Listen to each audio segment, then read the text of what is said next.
Fait que ça va être vraiment faire le travail en tant que tel, puis avoir à se battre pour convaincre justement la valeur de ces choses-là. Ouais, ouais, je vois. Salut Jonathan, Salut, comment ça Salut va? Jonathan. très bien. C'est une bonne idée de faire l'événement en français, ça change un peu. Ouais, ça change un peu. Voilà, j'ai pas forcément énormément de francophones dans la communauté, mais pour les quelques-uns qui sont là, des fois il y en a marre de, de parler en anglais. Donc ça fait du Oui, bien de parler aussi en en effet.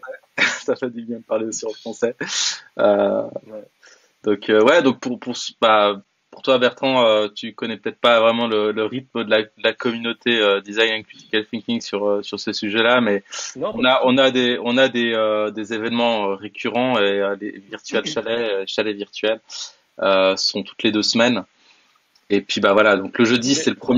c'est la première fois ce jeudi qu'on fait une version en français, donc on va voir combien, si ça dure dans le temps, j'espère, c'est intéressant d'avoir ce genre de discussion en français avec des gens qui sont dans le milieu francophone, parce qu'il y a des différences notables entre le, le monde anglo-saxon et le monde francophone sur le sujet du design, je trouve, donc c'est intéressant de pouvoir parler de ça, on va dire, dans le contexte francophone, donc c'est intéressant.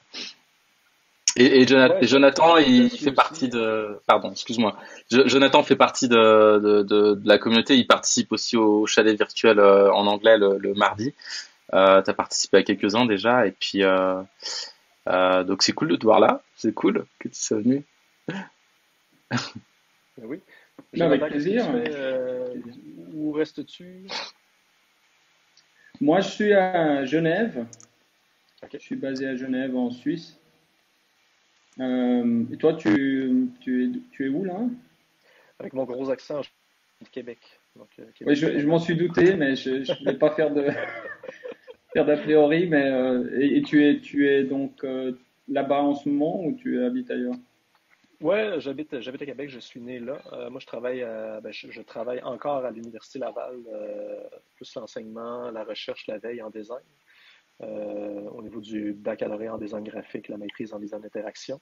Mais comme je disais à Kevin, je quitte demain après 12 ans dans cette institution.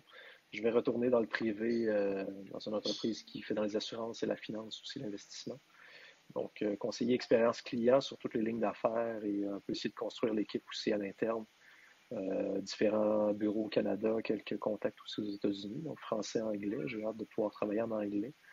C'est quelque chose qu'on ne peut pas faire souvent à Québec.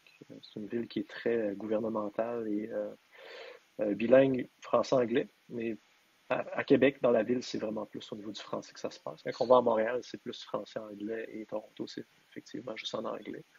Mais je voulais pratiquer aussi mon anglais au niveau professionnel, je dirais. C'est surprenant en passant, hein. Enfin, en tout cas, vu d'Europe, c'est surprenant d'entendre que Québec, entouré par des anglo-saxons, ne parle pas tant que ça en fait en anglais. Je trouve ça Ben, surprenant. c'est vraiment, je te dirais, à partir de la ville de Québec, tout dans l'Est. Donc, tout ce qui est vers Rivière-du-Loup, Rimouski, Matane, la Gaspésie. Puis après ça, on a un volet qui retourne en anglais quand on est en Nouvelle-Écosse, Terre-Neuve, toutes ces places-là. Eux Hmm. vont parler en anglais, mais apprennent aussi le français. Mais c'est vraiment je dirais la partie Est de la province de Québec qui parle en français. Mais tout le reste du pays au complet, c'est en anglais. Là. Fait que oui, on est bilingue, mais la partie francophone est presque juste à Québec. Hmm. Un peu au Québec aussi, plus large. Ok. Ça fait qu'on écoute tout en anglais, on lit tout en anglais aussi. Je veux dire, toutes les choses que je lis en design, c'est tout le temps en anglais. Je Hmm. trouve que la littérature, d'ailleurs, sur le design francophone très mince, ou je l'ai juste pas trouvé, là. Mais justement, même au niveau culturel, je trouve qu'au Québec, on n'a pas beaucoup d'écrits ou de distinction au niveau du design. C'est pour ça que j'ai commencé justement à écrire des articles sur différents sujets.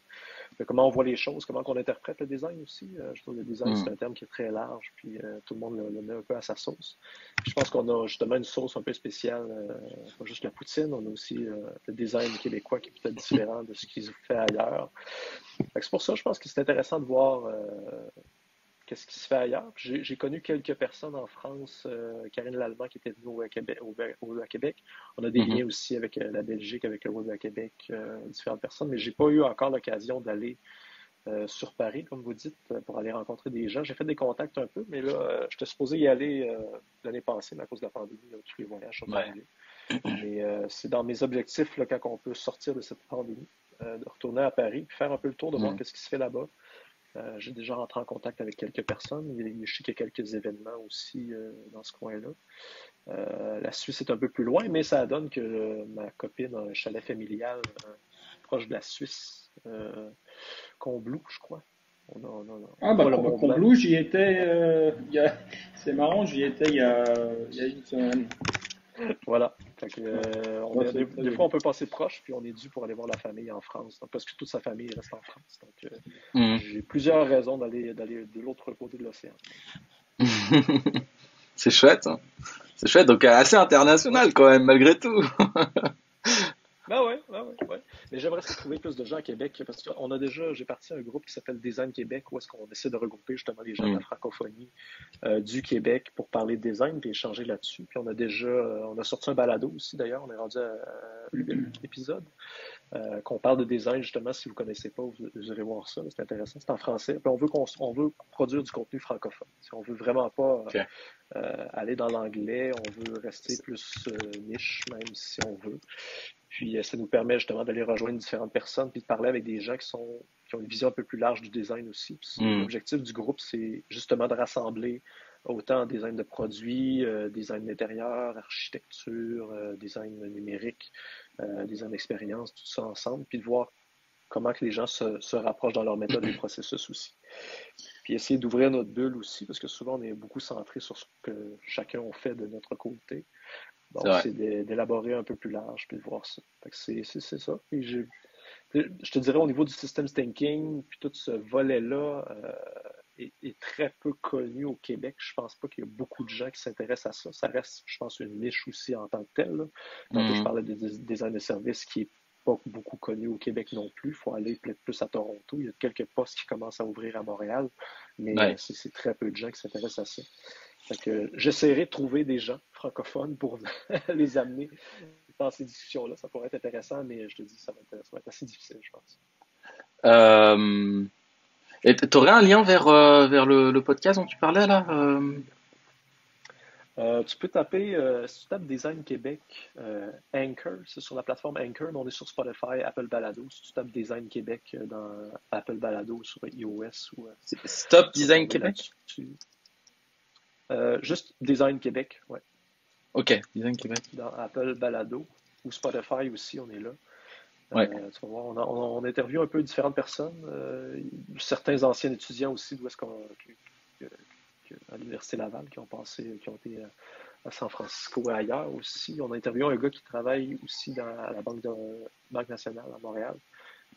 C'est drôle parce qu'on parle pas du tout du travail en tant que tel. Cet épisode-là était carrément juste sur le racisme que lui a vécu, justement, en tant que designer. Ça donne une idée un peu des gens. On aborde des sujets qui sont beaucoup plus larges que juste le design, mais ce qui nous rejoint tous, c'est qu'on utilise des méthodes, des processus de design. La semaine prochaine ou dans 2 semaines, on va parler à quelqu'un qui a parti son entreprise de design de chaussures, de souliers. On va voir comment elle fonctionne avec les entreprises en Asie, à partir de son entreprise. Le retail, c'est différent du numérique. On est habitué plus au numérique, peut-être dans le design numérique. Mais c'est intéressant. Tu vois, on touche tout ce qui est autour, là, puis on regarde ça très large.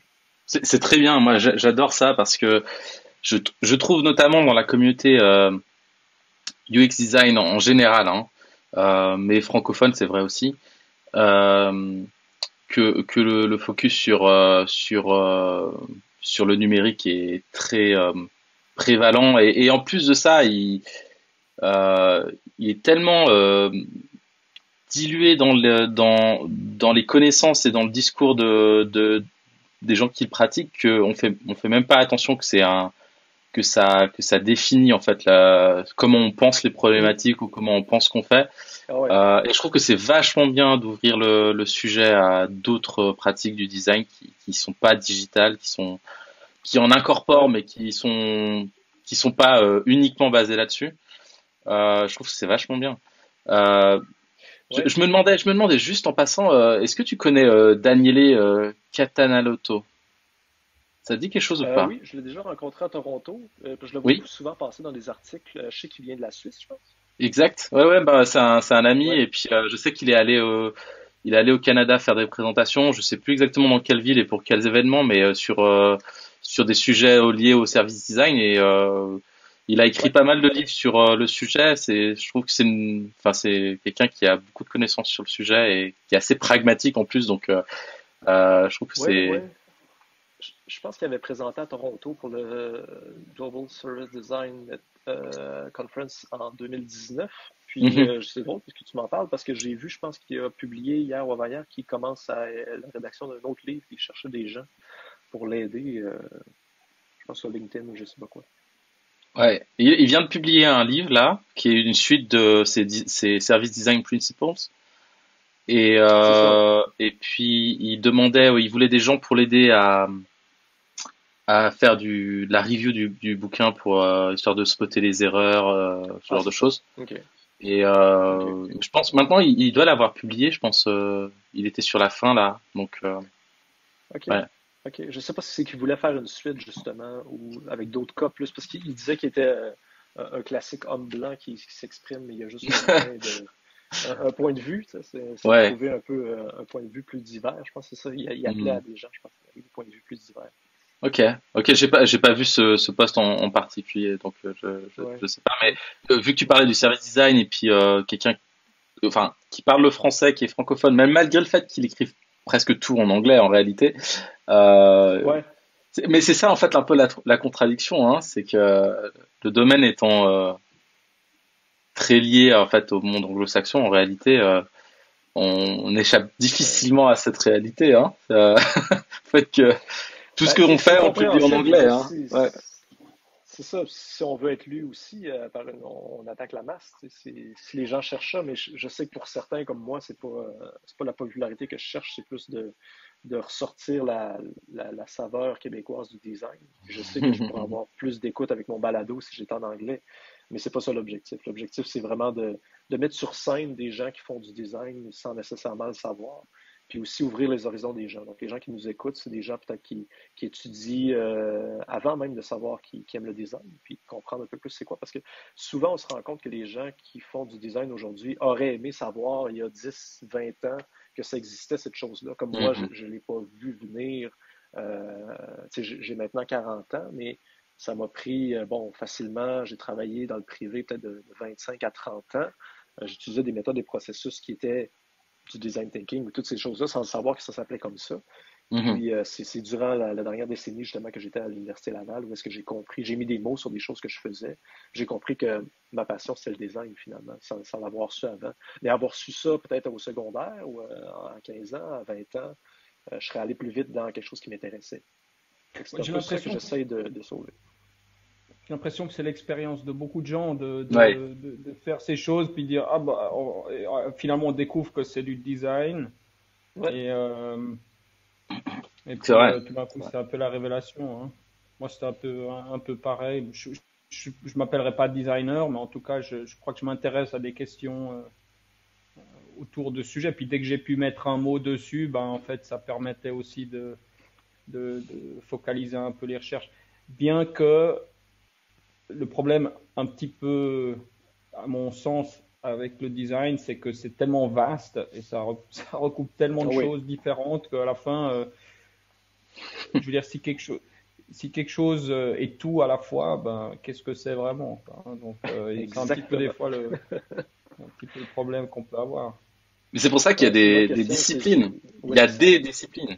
Il y a Mm. le design, c'est un grand chapeau, puis il y a des disciplines dans le domaine du design, mais c'est pas une discipline. Le design en soi, c'est, à mon avis, hein, mais c'est mon interprétation, c'est pas une discipline à part entière. C'est un, c'est un domaine c'est un domaine de discipline qui sont connectés par on va dire par des principes communs sur beaucoup de choses. Mhm. Euh, mais euh, mais ouais, il y a les architectes, il y a les designers d'habits, de chaussures, ce genre de choses. Il y a euh, voilà, il y a des designers de produits digitaux, des designers de produits physiques, des designers d'intérieur. Il y a plein de choses qui sont regroupées là-dessous. Architecte, Ouais. beaucoup des origines. En t'écoutant tout à l'heure, Bertrand parlait d'avoir des gens, ou c'était enfin les deux, je crois, vous parliez de pas d'essayer de sortir aussi de cet aspect digital. C'est vrai que quand même l'origine de beaucoup de questions liées au design, j'ai l'impression, sont beaucoup liées à l'architecture. Ouais, puis moi, c'est ce que j'aime du design de service, ou est-ce que j'essaie de plus me rattacher à ça, c'est que les solutions sont pas tout le temps numériques, puis c'est souvent physique, ou Mhm. c'est même comportemental ou Mhm. organisationnel. On peut toucher à plusieurs aspects. Puis c'est ce qui me dérangeait justement au niveau du bac en design graphique, c'est qu'on oriente les étudiants à penser que la solution est nécessairement graphique. Fait que Mhm. malheureusement, les gens vont, comme l'expression classique, si on donne un marteau, on va taper sur un clou, mais souvent la solution, c'est pas ça. Fait que, à ce moment-là, c'est pour ça que je prône beaucoup plus une approche qui serait à l'inverse, qui est de comprendre comment qu'on peut comprendre des problématiques en premier, au lieu de créer des solutions avant de savoir si c'est la bonne solution à la problématique. Et de changer cette espèce d'état d'esprit-là est très difficile aussi. Mais bon, Ouais. au niveau académique, c'est sûr que le problème, c'est qu'on ne peut pas vraiment fonctionner comme ça. Faut aller à l'inverse un peu, c'est que les gens vont choisir d'aller, bon, moi je veux faire des solutions graphiques, donc je vais aller en design graphique. Mais, Mais la il y a une première année pourrait être présupposition. juste une sorte de problématique. Oui, exactement, c'est ça. Il y a une C'est ça le problème présupposition de aussi. départ du type d'activité, du coup, du type de médium qui est produit ou d'artefact qui est produit. Ouais. Mais on peut pas attendre des designers d'être des, comment dire, c'est pas bon terme, hein, mais genre des polymathes, quoi, des gens qui font de tout, un peu de tout le temps. Je pense pas que c'est une attente réaliste de tous les Non, puis le designers qu'on problème pourrait aussi, avoir. c'est que ça prend des gens qui vont produire aussi, mais je pense qu'il y a quand même il y a un rôle qui tend à émerger, qui est plus la facilitation. Est-ce que quelqu'un est Mhm. capable de piloter cette équipe-là, voir comment bien définir les problématiques, puis élaborer des hypothèses de solutions avec ces gens-là aussi qui sont plus spécialisés dans, ah, OK, on va aller chercher quelqu'un qui fait un visuel intéressant, une schématisation de certaines problématiques, mais comme on va avoir des gens qui vont faire plus de la recherche utilisateur, les Mhm. entrevues, ça reste qu'il y a des spécialistes, mais je pense qu'il y a un gros manque au niveau des généralistes qui vont orchestrer ces gens-là puis comprendre la vision. Comme on en parlait tantôt, évangéliser ou amener cet aspect-là, ça prend des gens qui comprennent, qui ont une passion, qui peuvent connecter les gens ensemble puis voir d'une autre façon. Puis c'est ça qui m'intéresse dans le nouvel emploi que je vais avoir, c'est ça que je vois. C'est que je sens qu'il y a beaucoup de gens qui vont avoir à être convaincus puis amener plus loin de voir comment on peut mieux utiliser les gens qu'on a comme Ouais. ressources, comment les placer, comment utiliser les principes, les différentes méthodes qu'on a. Mais personnellement, je trouve que c'est des rôles quand même différents. Et puis des fois, Oui, pour rejoindre ce que disait Kevin avec l'idée qu'on peut pas demander à tout le monde d'être polymathe, moi, je suis assez d'accord. Mais et puis je trouve que peut-être qu'une des grandes confusions, c'est qu'en fait, on parle de choses différentes, mais on les met toutes sous la bannière design, parce qu'on n'a pas de meilleur terme forcément. Et que, en réalité, je veux dire, quelqu'un qui est super bon dans le design graphique, je pense que c'est quand même une compétence assez orthogonale à ce qu'on peut appeler au rôle peut-être qui est, bon, suivant les organisations, partagé entre le product manager ou le chef de l'équipe design ou celui qui s'occupe de comprendre la problématique ou des choses comme ça. Je trouve que je suis pas sûr que c'est une bonne idée de dire que le graphic designer il doit tout d'un coup devenir quelqu'un qui a une vision stratégique forcément. Alors, s'il est Non. intéressé évidemment, Je pense pas que mais c'est l'attente, hein. En réalité, je pense pas que ce soit l'attente. Je suis d'accord, entièrement d'accord avec ce que tu dis, Jonathan, et c'est pour ça que dans les définitions qu'on a du design en général, elles sont toujours centrées autour d'une définition qui réside dans le fait qu'il y a une équipe multidisciplinaire à la base de la production de ce qu'on veut amener. Donc ça part du principe qu'il n'y a pas un rôle avec une personne qui a toutes les qualités nécessaires pour produire un résultat. Et je pense que c'est l'erreur aussi de la plupart des écoles de design ou même probablement des certifications, parce que je pense que c'est le pire, les certifications ont tendance à réduire l'information à son strict essentiel pour t'asséner ça en le minimum de temps pour que tu sois le plus rapidement efficace. Mais ça tend à faire des raccourcis par nécessité. Et malheureusement, souvent les gens sortent de là en se disant, un designer c'est quelqu'un qui sait faire ci, qui sait faire ça, qui sait faire plein de choses. Même si dans la pratique c'est pas toujours vrai et on se repose énormément sur les compétences des autres. Juste le fait qu'on parle d'outils digitaux et qu'on parle de design spécifiquement fait pour le digital implique le fait qu'on a des gens qui ont forcément plus de compétences que nous sur le développement informatique, sur la structure de système IT, ce genre de choses, que on demandera jamais à un designer de savoir faire, même si c'est pas une mauvaise chose qu'il sache un peu de ces choses-là. Mais ça le rend pas hyper compétent dans le domaine. On n'attend pas un designer qui soit un bon codeur. On s'attend à ce qu'il ait une compréhension de ce que ça veut dire de coder.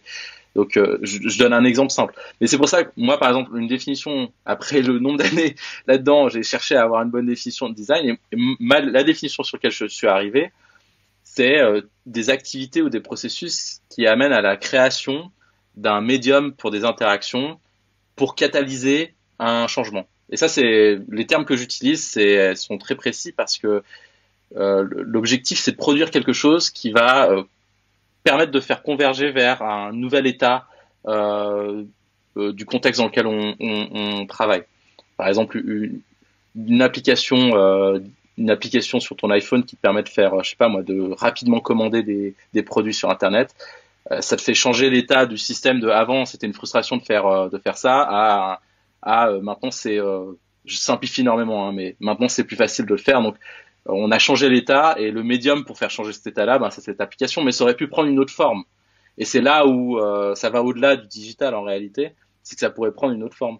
Et pour moi, le médium, il est indéterminé tant qu'on n'a pas déterminé dans quel contexte on travaille.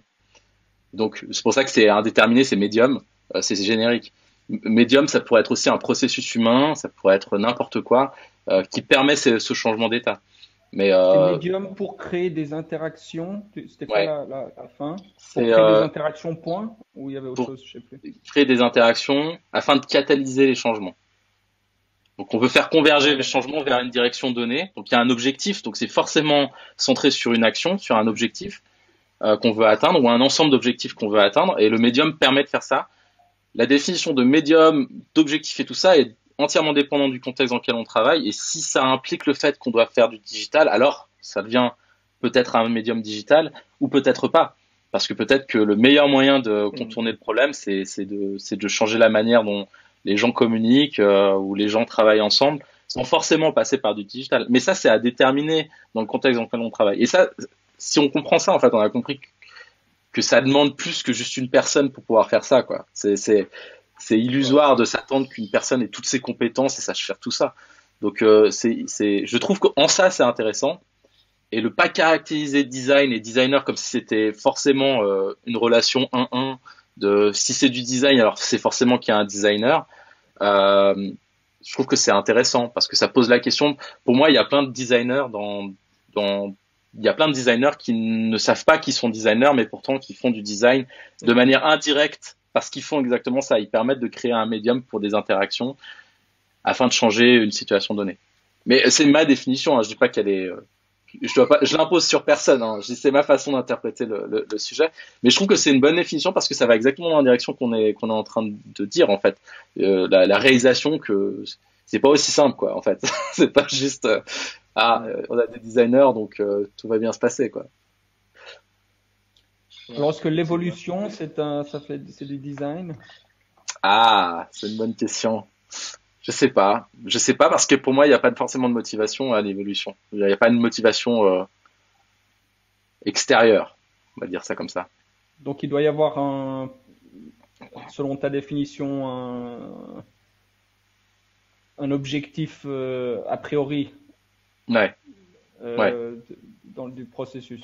Ouais, pour moi, c'est une volonté de faire changer les choses. Il y a une intention, il y a une intentionnalité dans ce qu'on est en train de faire que dans l'évolution on trouve pas. La seule chose, elle est intrinsèque et c'est la survie d'une espèce. Donc pour moi, ça s'applique pas. Si je ferais une distinction, mais elle est personnelle. Ouais, ouais. Non, mais parce que, bon, bah, tu sais, moi, je t'avais déjà parlé, Kevin, de ce livre, ou de cette idée, disons plutôt, que j'ai découvert il y a peut-être 5 6 mois maintenant, que j'ai beaucoup aimé. C'est Mm. donc un livre de Kenneth Stanley, qui est un chercheur en intelligence artificielle. Et puis, il a, il a écrit un livre sur, en fait, euh, est-ce qu'on peut, enfin, quel est le processus d'innovation quelque part, ou comment est-ce qu'on peut résoudre des problèmes? Est-ce que forcément il faut qu'on voie chaque problème comme un problème d'optimisation? Ouais, Et l'idée, c'est de dire que, ou de processus intentionnel, c'est-à-dire, c'est un peu la même chose, c'est-à-dire que tu as un objectif, puis tu essaies de réduire la distance entre où tu es et puis ce que tu veux atteindre. Et lui, il parlait de ces, qu'en fait, il y a beaucoup de processus d'innovation qui sont en fait qu'on peut pas du tout décrire en ces termes, parce que en fait le chemin pour arriver vers l'objectif final, et ben c'est pas forcément que tu vas constamment te ouais. rapprocher de, du truc dont tu as envie, de l'objectif final, Mhm. mais peut-être le pas avant d'arriver à la finalité, il est hyper éloigné. Donc c'est peut-être qu'en fait tu sais pas à quel point tu es proche du résultat avant d'y arriver. Il se peut qu'en fait et peut-être l'image qu'il donnait dans ce livre qui était peut-être plus parlante, c'est l'idée d'un labyrinthe où en Mhm. fait tu peux mesurer la distance où tu es de la sortie en termes de la distance sur le rectangle qui constitue le labyrinthe. Mais il se peut que tu sois à 2 millimètres de la sortie, mais qu'en fait tu es hyper loin parce qu'il faut que tu Tu refasses tout remontes, un ouais. chemin en Ouais, arrière ouais, pour ouais. revenir. Et donc c'est un peu ça l'image. Et puis il parle par exemple des transistors pour les. En fait, que si quelqu'un devait, si on allait 2000 ans en arrière, puis on montrait un ordinateur à des gens, puis on disait, bah voilà, ça c'est un truc qui existe, je vous montre comment ça marche, bah, sachez que c'est possible. Voilà, je me barre maintenant, et puis essayer de créer un ordinateur. Et bah, s'ils font un Manhattan Project pendant des années et des années pour essayer de créer ça, ce que lui semblerait dire, c'est que probablement ça ne marcherait pas tout à fait, parce que en fait, l'ordinateur, il s'est développé par des sortes d'heureux accidents. Ouais. Par exemple, on a les transistors, c'est quelque chose qui a été créé pour totalement des autres raisons. Puis finalement, ils ont réutilisé les transistors. Il y a ce terme que Snowden aime bien d'ailleurs. C'est quoi déjà il Exaptation. utilise Exaptation, voilà. Ouais. C'est un peu ça. On prend le transistor, puis on le réutilise pour faire autre chose, etc. Et, euh, et donc ça, je trouve assez intéressant, parce que moi en tout cas, quand j'ai lu cette idée, moi qui aime beaucoup l'idée des objectifs et tout ça, ben, je dis, ah ouais, c'est vrai que Ouais, ouais. c'est une autre manière de voir les choses.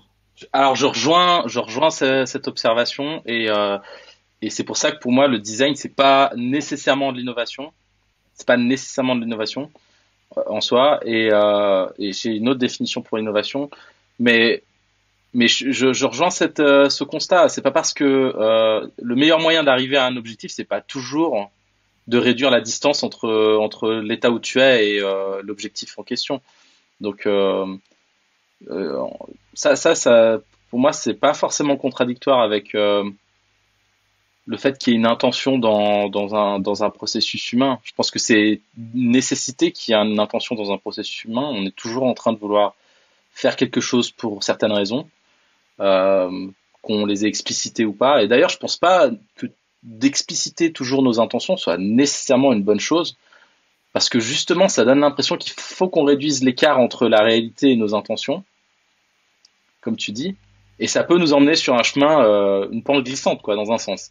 Ça peut nous amener sur un chemin où on a l'impression qu'on est en train de faire le bien, alors qu'en fait, on peut en réalité détruire le contexte dans lequel on est, par effet indirect, on va dire. Donc, on va dire, pour moi, il n'y a pas forcément de causalité entre l'intention et les effets qu'on va observer, mais des corrélations. C'est là où je mets la subtilité. C'est que Mhm. c'est pas parce qu'on a fait Ouais. X qu'on aura Y. On va faire plein de X et on espère avoir des Y. et c'est un peu ça le truc. Et après, on peut mesurer à quel point on est efficace à avoir des Y avec des X, et on peut optimiser. Mais le design, c'est pas forcément de l'optimisation, et c'est là où il y a la subtilité entre, on va dire, du design purement utilitariste, du design qui penche plus vers l'art, vers l'esthétique, ce genre de choses. Euh, pour moi, il y a une différence entre l'art et le design, c'est pas la même chose. Il y a un aspect plus utilitariste au design, mais c'est pas une nécessité absolue, quoi. La seule condition pour moi, quelque chose qui soit designé pour un objectif, c'est que il serve cet objectif, peu importe comment en fait. Mais il faut qu'il serve cet objectif. S'il sert pas à cet objectif, s'il existe juste pour ce qu'il est, pour la raison d'exister, c'est plus de l'art pour moi. C'est comme ça que je définirais la différence. Mais Ouais. encore une fois, c'est mon opinion personnelle. Hein. Je vais pas dire que j'ai raison sur tout, loin de là, hein, vraiment loin de là. Art et design, c'est une longue discussion à avoir. C'est clair, En c'est effet. clair. Hey, c'est super intéressant. Malheureusement, je dois quitter. Ah, Je pense pas pouvoir me présenter à chaque 2 semaines, mais je vais essayer de libre à revenir toi. à un autre moment. Libre à toi de revenir quand tu Gardez peux. les invitations vers moi. Exact, je vais prendre ça en note. Puis ça m'a fait plaisir de te rencontrer, Jonathan. Kevin, on se connaissait déjà, mais bon, on reprend ça bientôt, c'est certain. Cool. Bah, merci d'être venu. Et puis, Pareillement. je te souhaite une bonne fin de semaine. Merci de l'invitation.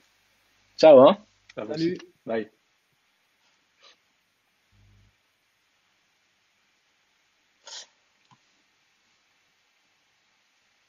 Bon alors, quelles sont les news pour toi en début d'année? Euh, Bah écoute, j'ai terminé des petits trucs que je voulais terminer avant le début de cette année, donc je suis assez content de repartir avec l'esprit un peu plus libre. Mhm. Donc j'aimerais bien reprendre un petit peu où j'en étais, mes lectures, essayer aussi peut-être de commencer à écrire un petit peu des idées. Donc voilà un petit peu pour moi le projet, les projets pour 2022. Et Ok. ouais. Donc écrire sur certains sujets? Ouais, bah j'aimerais bien, surtout pour moi, en fait, de commencer à écrire enfin, un blog. J'aimerais bien faire un blog Ok. euh, où je connecte un petit peu toutes les choses que j'ai lues et puis et mes idées en général sur ces questions de design, enfin, disons, à l'interface du design, de l'intelligence artificielle, toutes ces questions-là, en fait, qui sont assez liées quelque part. J'aimerais bien, j'aimerais bien écrire un peu aussi juste pour moi et puis mettre à Ouais. plat quelques idées. Mais donc voilà un petit peu pour moi l'idée pour cette année.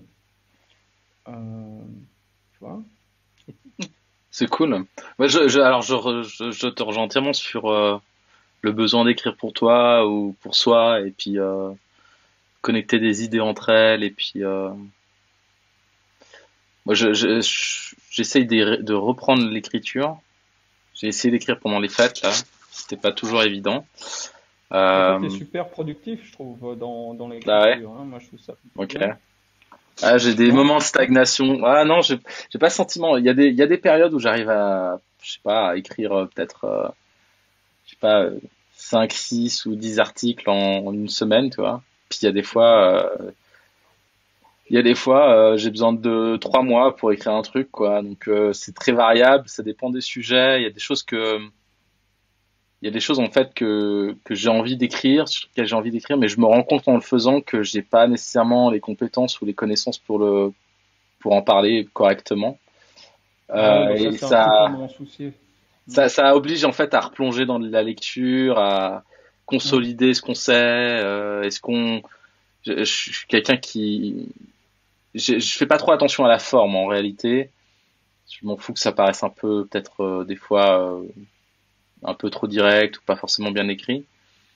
Mais par contre, ce qui m'importe, c'est que quand j'écris un argument, quand j'écris quelque chose il faut que ça paraisse déjà plausible et fondé de pouvoir pouvoir faire ce lien entre deux choses. Et, euh, et je suis assez inconfortable en fait avec l'idée de d'écrire quelque chose et de me rendre compte après lecture, parce que j'aime bien mettre une pause entre le moment où j'écris quelque chose avant de le publier et le moment où je vais le publier, d'avoir une pause pour pouvoir le relire, le digérer, pardon. Hmm. Et, euh, et souvent je le retouche pas trop. Je me dis bon, ok, j'aime pas trop cette formulation, mais ça fait le job, quoi. Par contre, quand je me rends compte qu'il y a des trucs qui me paraissent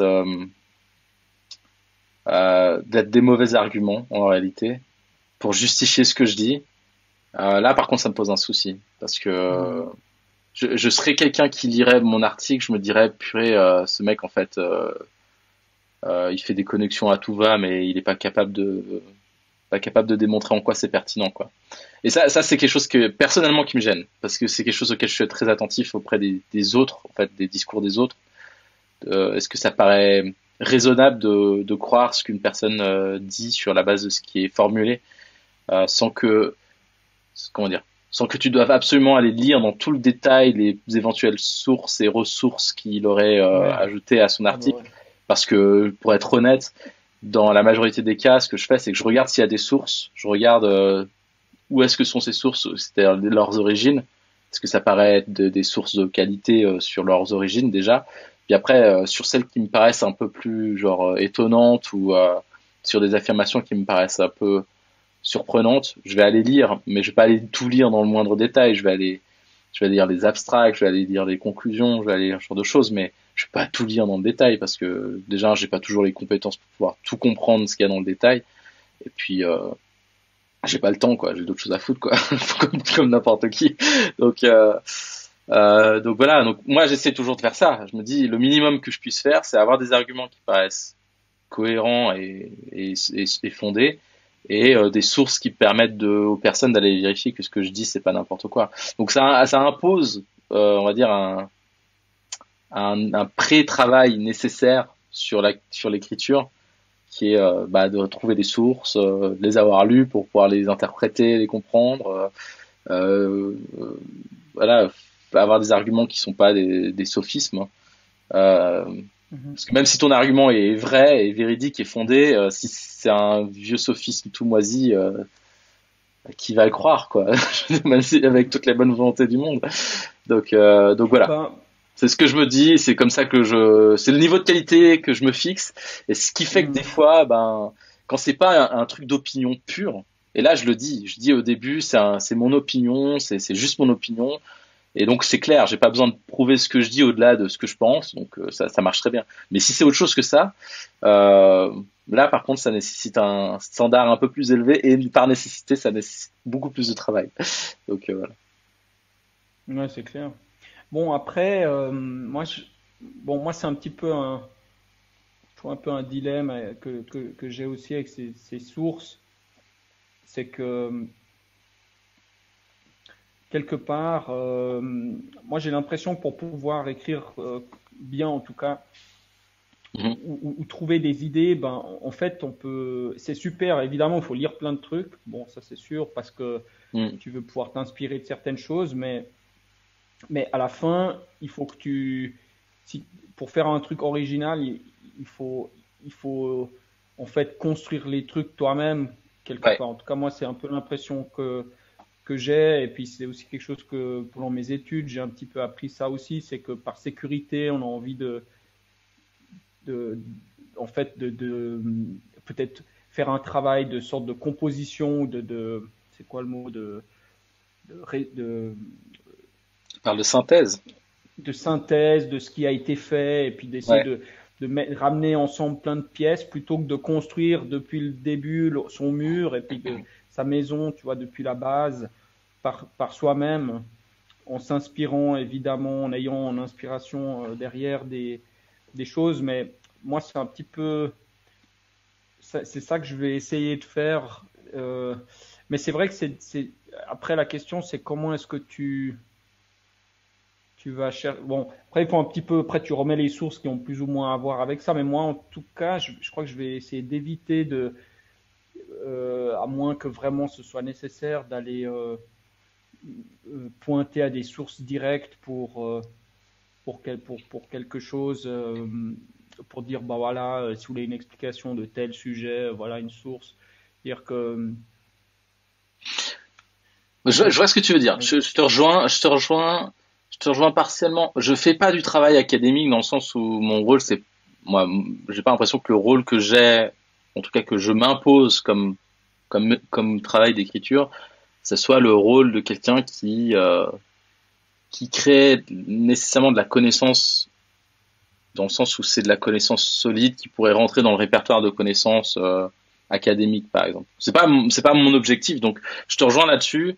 Si c'est pas un objectif, c'est peut-être un travail inutile, une contrainte inutile. Donc, quand je dis ce travail de source et de compréhension des sources et comment lier les choses, c'est plutôt quand tu utilises des notions ou des concepts qui ne sont pas les tiens et qui t'es pas sûr que ton audience comprenne parce que c'est pas des choses qui sont forcément très connues. T'as un travail nécessaire de référencement du concept dont tu es en train de parler vers des gens qui l'ont soit créé, soit... enfin, je trouve que c'est le minimum déjà de référencer les personnes qui ont fait un travail sur un sujet. Je pense que ça me paraît être un minimum. Et puis deux, ça permet aussi de se dire, ok, j'ai pas inventé mon truc de nulle part. Quand je parle de sujets, je sais pas moi, quand je parle de exaptation, pour parler de ce sujet-là, je vais avoir comme référence, oui, il y a Dave Snowden qui en parle dans sa manière d'utiliser, qui est une façon intéressante, mais qui est une façon qui lui est propre. Puis après, il y a le sujet d'exaptation dans le domaine scientifique et académique, de la récupération de propriétés, de features d'un organisme et sa réutilisation dans un autre contexte. Donc ça, tu peux référencer les deux et puis parler d'exaptation dans ton contexte à toi, qui est ta propre interprétation du sujet et ta propre utilisation en fait du sujet, par exemple, tu vois. Mais ce travail, il a besoin d'exister quand même. Quand tu dis oui, exaptation, si tu prends le truc de nulle part, les gens vont lire ça et vont oui, faire ah c'est cool, mais c'est quoi oui, oui. tu vois. Et ce travail-là, mine de rien, ça peut vite prendre du temps si c'est un sujet qui t'intéresse parce que tu es tombé dessus une fois, mais que t'as pas plus de connaissances que ça, mais tu te dis oui, l'idée me plaît parce qu'elle me permet d'être utilisée de cette manière-là, puis d'amener ce genre de proposition que je différencie de conclusion. Une proposition, c'est ce que tu dis, c'est as ton opinion sur un truc, tu t'es fait une idée de quelque chose, tu l'as construit sur la base de petites briques que d'autres ont probablement ont disséminé, puis sur lequel tu as construit ton idée. Ton idée est propre, mais elle est construite sur la base d'autres. C'est une proposition, c'est-à-dire elle est pas conclusive. Tu sais pas si elle est pertinente plus que ça, en fait. À partir de ce moment-là, tu trouves juste qu'elle a le mérite d'exister pour ce qu'elle amène comme nouvelles idées, comme nouvelles façons de voir les choses. Puis tu as vraiment un travail de conclusion qui est plus le travail académique pour moi, où là tu veux converger vers quelque chose qui à la fin est un fait, tu vois. Donc pour moi, c'est deux choses différentes. Et ce que je fais, c'est souvent des propositions. Mais ça quand même, ça a besoin je trouve que ça a besoin d'être référencé. Après, tu peux inventer un truc qui sort de nulle part. Et pourquoi pas, hein. Pourquoi pas. Mais je trouve que c'est intéressant des fois quand tu cherches certaines idées de voir qu'est-ce qui existe dans des domaines connexes, en fait. Je trouve que c'est toujours Bien sûr. intéressant. Et comment les gens les ont Mais après, utilisés et ce que ça amène. le travail qui se rapproche peut-être un petit peu d'une réflexion sur le design, pour moi, ça rentre plus presque dans un travail philosophique que d'un Tout à travail fait. scientifique. Tout à Et fait. puis dans ce contexte-là, tu vois, c'est clair que si tu fais un travail scientifique ou bien je sais pas, tu dis bon, je sais pas, un papier sur les maths, alors évidemment tu dis bon, voilà, j'utilise tel lemme, voire papier de 1988 de machin Mhm. pour la preuve, quoi. Mais en philosophie, c'est vrai que si tu vas reprendre un concept de quelqu'un, je sais pas moi, bon, je suis pas philosophe, je connais pas les termes, mais c'est pas un truc très spécifique. Ouais. Le physicalisme, machin, j'en sais rien quoi. Peut-être que tu vas voir, bon voilà, qu'est-ce que les mecs qui disent qu'ils sont physicalistes, qu'est-ce que pour eux, ou bien je sais quoi, ces trucs de free will, là, les compatibilistes, machin. Bon, alors peut-être aller regarder ce qu'ils entendent par ça et Ouais. tout ça, si c'est un terme. Mais, mais c'est vrai que je pense dans la construction la, la construction d'une pensée, en fait,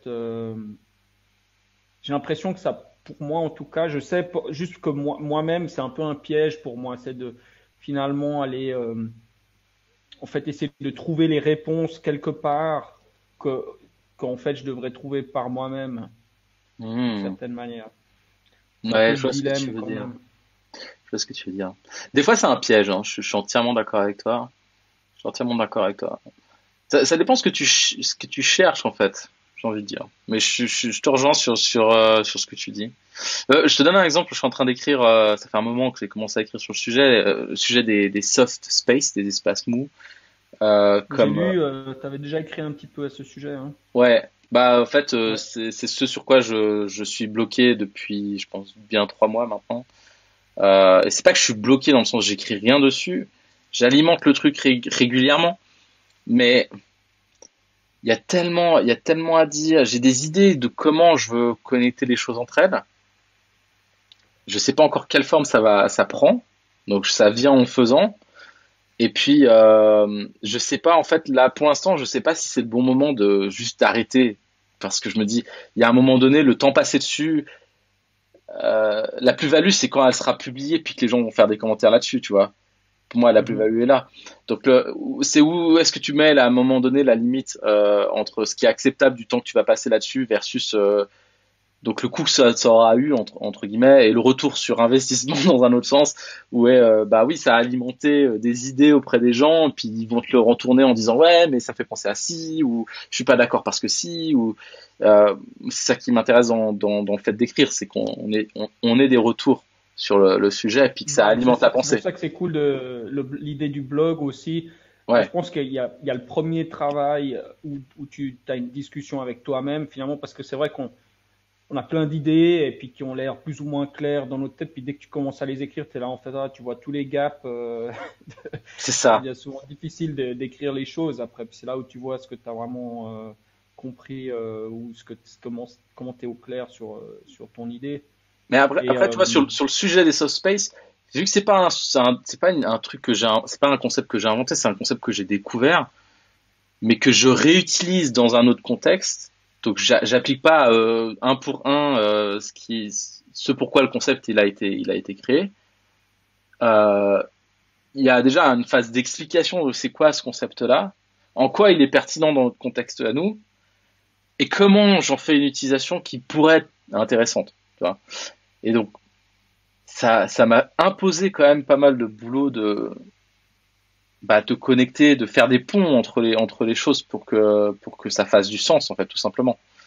Et ça m'a pris plus de temps que ce que je pensais, pour être honnête, parce que je pensais comprendre le sujet et je suis tombé sur deux trois articles sur des publications scientifiques sur le sujet, enfin scientifiques académiques plutôt, des publications académiques sur le sujet et je me suis rendu compte que j'avais compris un truc qui n'était que on va dire un bout du sujet qui avait été récupéré par quelqu'un d'autre. Enfin, c'était pas l'auteur original.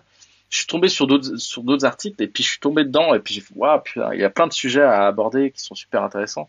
Juste pour donner un peu de contexte, ça vient de les soft space, ça a été inventé dans le cadre des tout ce qui est policy making, donc tout ce qui est politique publique euh, et ça a été inventé dans le cadre de la réinvention de comment des processus de politique publique dans l'Union européenne.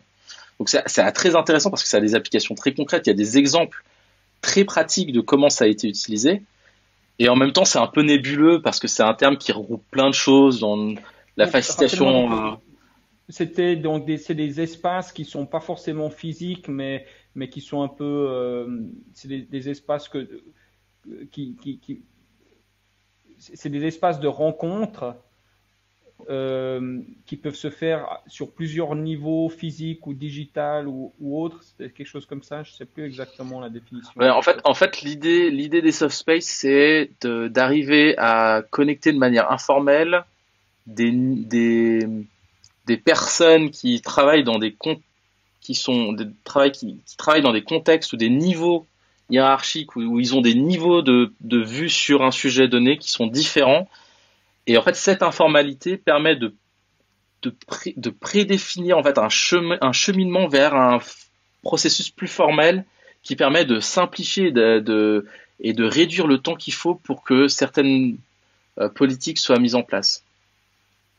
Ça, c'est Je sais vraiment pas si tu as vu sur le mis. System Innovation, là, il y avait j'essaie de te le retrouver, je l'ai Ouais, regardé hier, un talk sur Systems and Purpose, ou je sais pas quoi, puis ils utilisaient pas exactement ce terme-là, mais c'était un petit peu le même, c'est un peu ce genre de thématique.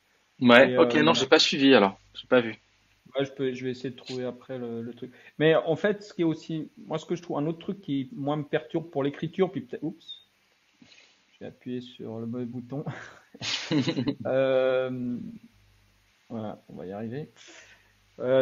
En fait, et peut-être ça rejoint ton espèce de, pas forcément un blocage, mais disons ton ralentissement sur le soft space, c'est que moi j'ai toujours une crainte, et je pense qu'elle n'est pas infondée en réalité, c'est que en fait, à partir du moment où tu exprimes quelque chose, où tu essayes d'exprimer, par exemple, quelqu'un te force à faire une explication. Comme là, je te dis, ah, c'est quoi un soft space? Puis Ouais.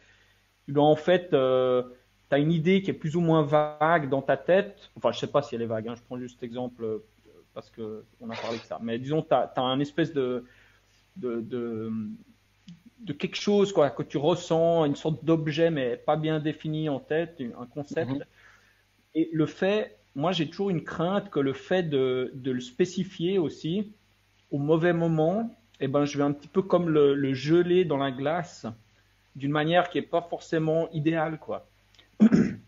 Et moi, je Ouais. suis pas sûr que ce soit forcément mauvais d'aussi laisser décanter un petit peu les choses parce que, ben bon, il y a des choses qui sont compliquées, quoi, hein, tout simplement. Il y a des choses qui sont pas C'est faciles. vrai. Ça s'appelle, Puis, c'est un nom ce que tu dis, ça s'appelle la convergence prématurée. oui, Et ça c'est les termes de design thinking, ça, ou bien. c'est un terme qui vient du domaine du concept, de la théorie du path dependency, du chemin, comment, de la dépendance du chemin ou je sais pas trop quoi. C'est la réduction, quand on se force à réduire nos options. On appelle ça la Ok. convergence prématurée. Et le fait est que quand tu as une idée un peu floue de quelque chose, en réalité, c'est potentiellement plein de choses qui sont tout aussi valides au même moment. Et quand on te force à prendre une position, eh ben on te force à faire une convergence prématurée sur une option parmi toutes celles qui étaient Mhm. plausibles au même moment. C'est un truc en Mhm. probabilité qui est assez connu aussi et c'est utilisé dans les algorithmes, notamment euh, euh, tout ce qui est intelligence artificielle, ce genre de choses. Comment on oblige un processus pour obliger à choisir une option plutôt que d'autres qui sont tout aussi plausibles en termes de probabilité. Donc c'est intéressant. Ça rejoint certains trucs qu'on a parlé plus tôt. Mais Ouais, pardon, bah, vas-y. en fait, moi, c'était des choses auxquelles j'avais déjà pensé depuis longtemps, mais peut-être sur un registre plus personnel, quelque part, euh, là où je trouve que c'était très prévalent, c'est par exemple si tu dois expliquer, je sais pas, des relations amoureuses ou des choses comme ça, où Mhm. tu vois, t'es pas très au clair, ou des choses, puis en fait, ou des choses un peu psychologiques, et puis le fait d'en parler, en fait, peut-être que tu converges sur une explication qui est en fait pas la bonne, mais finalement, c'est ce qui te reste après. Puis moi j'ai Ouais, toujours une hésitation à faire ça, puis je pense que c'est un peu la même chose pour aussi quand tu développes des idées. Puis d'ailleurs, j'ai tout à lu fait. un livre là, juste assez intéressant qui est, enfin, en fait, non, il n'était pas super intéressant. Mais l'idée, il y avait des trucs intéressants parce qu'il y a un domaine, moi, qui m'intéresse pas mal, où je vois beaucoup de liens, si tu veux, avec le design, parce que je pense que si on veut, la matière sous-jacente, c'est un peu la même chose. Et j'aimerais bien, entre autres, écrire là-dessus, c'est la narratologie. Donc, en fait, comment est-ce qu'on raconte des histoires, qu'est-ce que c'est qu'une histoire et tout ça. Puis, Ouais, j'étais tombé sur ce bouquin où ils expliquent, c'est un chercheur en intelligence artificielle, justement, qui parle des histoires et de leur rôle. Et puis le bouquin est pas un peu embêté en réalité, il n'était pas génial, mais il y a quelques idées intéressantes. Puis lui, c'est la première fois en tout cas que j'ai lu, et lui il confirme exactement ça. Il dit ben peut-être que si on va voir par exemple un psychiatre ou quelque chose, puis on raconte nos problèmes, ben, en fait, une histoire, c'est une manière de figer une mémoire séquentielle. Donc, il y a deux sortes de mémoires. Et que si tu racontes tes histoires, ben, en fait, tu vas modifier ta mémoire, et puis c'est ce que tu vas en retenir. Donc, le fait d'aller chez un psychiatre, puis lui, il s'attend à ce que tu racontes des histoires où, a priori, des choses qui vont pas. Et le fait de raconter tout ça, ça va figer en fait des histoires dans ta tête qui sont peut-être négatives. Enfin, il disait pas que c'était bien ou pas bien, mais il émettait en tout cas l'idée. Mais je crois qu'il y a quelque chose de vrai un peu là-dedans. Puis moi, je dirais que ça, c'est une des choses qui me retient en tout cas. C'est peur en fait, de détruire une idée qui est peut-être pas très claire, mais qui est multidimensionnelle, et puis de la détruire en la posant sur papier, quoi. Alors c'est vrai uniquement si tu te permets pas de pouvoir itérer sur ton idée en réalité. Et je dis pas itérer dans le sens où la version 1 est forcément une amélioration la version 2 est forcément une amélioration de la version 1, mais plutôt dans le sens où tu laisses tes options ouvertes, malgré que tu dis une idée, je te parle des soft space, je te dis les soft space c'est ça, je te donne une définition, je te dis c'est exactement ça. Je me ferme les options à tout ce que ça pourrait être d'autre, ce que d'autres personnes pourraient interpréter que cette idée elle est pour eux, voilà. Et donc pour moi il y a deux choses, c'est pour ça que c'est pas une conclusion, c'est plutôt une proposition encore une fois. Ça dépend vraiment comment tu l'approches pour moi. Et si c'est une proposition, c'est que tu laisses la porte ouverte à ce que l'idée elle évolue, qu'elle inclut qu'elle soit multidimensionnelle comme tu as dit, et surtout qu'il y ait une discussion autour de l'idée, tu vois. Je pense que c'est là où ça devient intéressant, c'est quand tu vas au-delà de juste toi qui as posé l'idée, mais tu as une discussion avec d'autres gens qui ont une interprétation de ton idée qui est pas celle que toi que tu as ou que tu aurais, mais qui vient ajouter à ta perception de ce que c'est. Moi, je trouve que c'est bien que les choses soient de cette nature. C'est normal tant que c'est une idée en fait. Ça va très bien. Donc moi, j'ai pas peur. C'est toujours mieux de produire quelque chose que de jamais rien produire. Ça, de toute manière, je pense que en fait, c'est mieux. Mais... tu sais, c'est exactement la discussion qu'on avait sur le design. Et pour moi, on revient sur le sujet. Ton idée, c'est quand tu la formalises dans un sens, ça devient un médium d'interaction. Ton idée, quand elle est écrite, les mots que tu as choisis, la façon dont tu as formulé l'idée, les exemples que tu vas donner pour la rendre pertinente à tes yeux, ce genre de choses, tout ça, c'est un médium d'interaction. Ça va permettre à d'autres gens de l'interpréter, d'en faire leur, d'en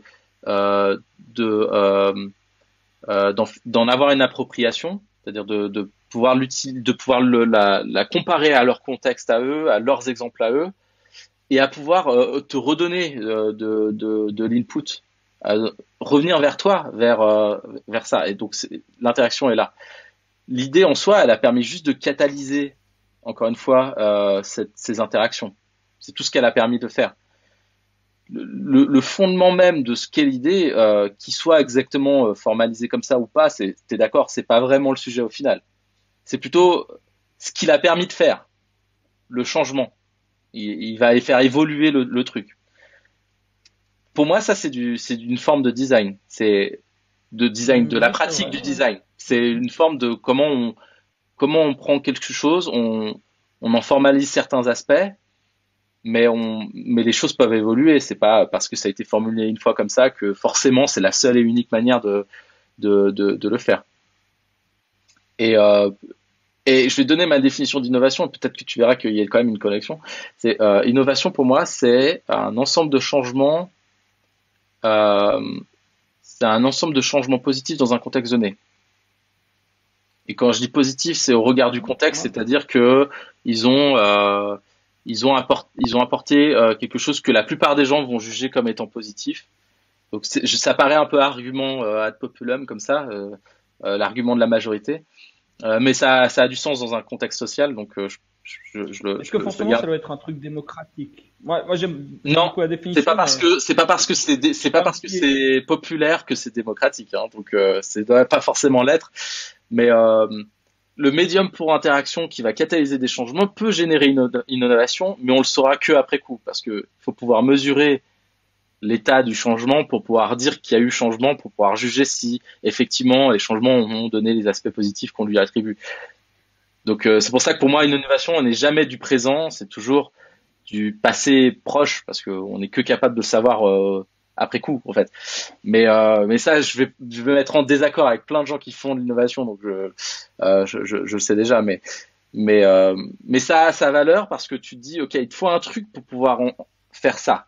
Il te faut un truc pour pouvoir faire ça. Et ce truc-là, ben, c'est ce que font des écrivains quand ils écrivent des livres. Euh, le fait qu'une idée devienne populaire, que les gens utilisent le même langage que toi pour dire certaines choses, c'est une forme d'innovation. C'est que ton idée, ou en tout cas les mots que tu as utilisés qui véhiculent cette idée-là, ils ont eu un succès dans la population, dans une population. Ils ont changé l'état du discours dans cette population-là. C'est une forme d'innovation au regard de ma définition. Encore une fois, c'est ma définition. Donc, Oui, c'est intéressant, ouais, tout à fait. Bah, de voir que de pas penser finalement la définition en tant que telle, mais plutôt de la remettre dans son contexte de son effet ouais, sur le monde extérieur. c'est pas l'objet, c'est ce qu'il a permis de faire. Bah, c'est un peu ça l'idée pour simplifier extrêmement, quoi. C'est l'iPhone, c'est un très Ouais, bon c'est exemple. Tout le monde intéressant. parle de l'iPhone, tout le monde parle de l'iPhone comme étant une innovation qui a changé le monde. Bah, pour moi, je suis pas vraiment d'accord parce que ça aurait pu être un autre téléphone, on s'en fout en fait. Ce qu'il a permis de faire est l'innovation. Ça a été un médium, un grand vecteur de cette innovation-là. Voilà. On peut pas nier que ça a été un grand vecteur de cette innovation-là, mais l'objet en tant que tel est pas réellement si important que ça, en fait. L'objet, c'est la convergence de plein de trucs qui étaient dans les cartons depuis longtemps, qui étaient matures à ce moment-là, et potentiellement, ça aurait pas été l'iPhone, ça aurait été autre chose. Parce qu'a priori, tout était là pour que ça se produise. Encore une fois, au bénéfice du recul, on peut dire ça. Ça a été l'iPhone qui a catalysé. C'est pour ça que je trouve que c'est intéressant de parler de catalyse. Catalyste. Je sais pas si ça se dit en français, mais en tout cas, en anglais, ça se dit. Catalysé, ouais. Ouais, de catalyser ça au travers d'un médium en particulier qui a été l'iPhone. C'est une façon intéressante de le voir parce que tout ce qui a été développé avant pour que l'iPhone existe, personne n'en parle. Les écrans tactiles, les cartes mémoire ultra slim, tout ça, tout le monde s'en tamponne. On Bon, parle de l'iPhone. bizarrement, la plupart des innovations, c'est justement des packaging de Oui, différentes choses de manière qui font un tout qui a plus de valeur que les différentes choses séparées quelque part. Bah, on parle de système. C'est pour ça que je ouais, pense que on avait eu cette discussion aussi, puis c'est souvent un truc. Bah, d'ailleurs, je sais plus quel truc je suivais. J'ai suivi un truc sur système innovation là. Euh, les gens parlent de system design, mais moi, mon point, c'est toujours bon, ben, est-ce que ça veut dire qu'il faut utiliser une pensée systémique pour faire du design, ou est-ce que ça veut dire qu'on design des systèmes? Parce que c'est pas exactement la même ah, chose. pour moi, c'est pas du tout la Mais même chose, non? Clairement pas, effectivement. Ouais, justement, mais je ouais. pense que même sur ce truc de base, souvent c'est pas clair, quoi, parce que tu Hmm. vas dans ces conférences, puis il y en a un qui pense à une chose, puis l'autre pense à autre chose, et puis il y a jamais personne qui dit bon, ben moi je parle de ça en fait maintenant.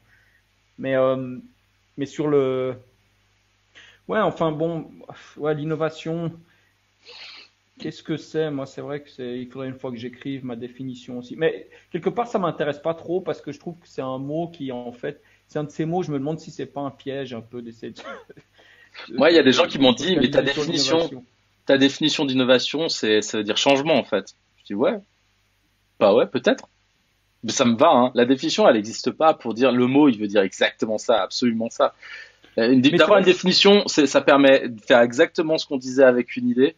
C'est que ça permet d'avoir une discussion, on se réfère à quelque chose qu'on a compris d'une certaine manière. Je veux dire, elle est là, hein, l'importance. Moi, les décisions que j'ai, elles servent à ça. Elles me permettent de véhiculer des idées, d'ancrer ma pensée dans quelque chose qui me paraît pertinent. Après, quelqu'un peut comprendre autre chose. Pour moi, pour certains, ma définition d'innovation, elle fait pas sens parce que je mets positif dedans et pour eux, il y a des innovations qui n'ont pas été positives. Et moi, je dis, bah, je pose la question, du coup, est-ce qu'on peut appeler ça une innovation si c'est pas positif? Mais ma définition, elle est ancrée dans le sens qu'il y a un progrès par rapport à quelque chose qu'il y avait avant, d'un point de vue social ou sociétal, tu vois. Donc, il y a plein d'autres branches que j'explique pas dans ma définition et elles ont pas besoin d'être là parce que les gens, ils vont comprendre ce qu'ils veulent. Et moi, ça me va. Moi, ça me va très bien et je suis au-delà du mot innovation, en fait. On s'en fout. Je suis entièrement d'accord avec toi. Au final, est-ce qu'on s'en fout? On en a quelque chose à faire d'innovation. Bon, moi, je trouve que c'est super d'essayer de faire ces définitions. Moi, je m'y suis pas attaqué parce que moi, il y a déjà des trucs beaucoup plus simples que je comprends pas, quoi. C'est-à-dire que, par exemple, Comme quoi. Je pense pas que tu puisses pas comprendre des trucs simples. qu'est-ce que c'est un objectif, quoi? Ah! Qu'est-ce que c'est une fonction? Mais c'est pas simple, ça. C'est Bah simple, non, pas c'est simple. bah oui, mais mais C'est je veux pas dire, simple. c'est que, non, c'est pas simple, mais disons, c'est simple dans le sens où c'est des mots que les gens utilisent comme si Oui. c'était simple vraiment tous les jours. Ouais, C'est ouais, quoi la je vois. fonction? C'est quoi machin? Mais ça veut dire quoi une fonction? Ça veut dire quoi un objectif, etc. C'est des choses qui sont finalement pas si simples à comprendre. Puis Hmm. innovation, c'est un niveau qui est un peu trop élevé pour moi, c'est quelque part. Puis, Pour moi, c'est du mais même ordre, en réalité. Pour moi, en réalité, c'est du même ordre dans le sens où ça va dépendre dans quel contexte tu as évolué, la relation que tu as avec ce terme-là dans ce contexte donné, et tout ça, tu vas y attribuer une définition sans forcément en avoir une. C'est là où ça rejoint un peu cette idée de quelque chose de vague.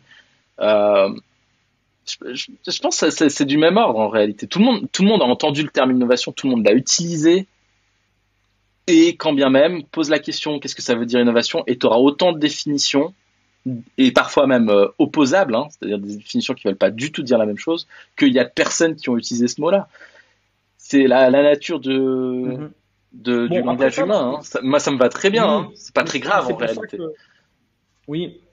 Mais bon, moi j'ai alors deux choses. Moi j'ai quand même l'impression que l'innovation c'est quelque chose qui peut se décomposer en des concepts plus simples. J'ai l'impression que c'est comme Mm.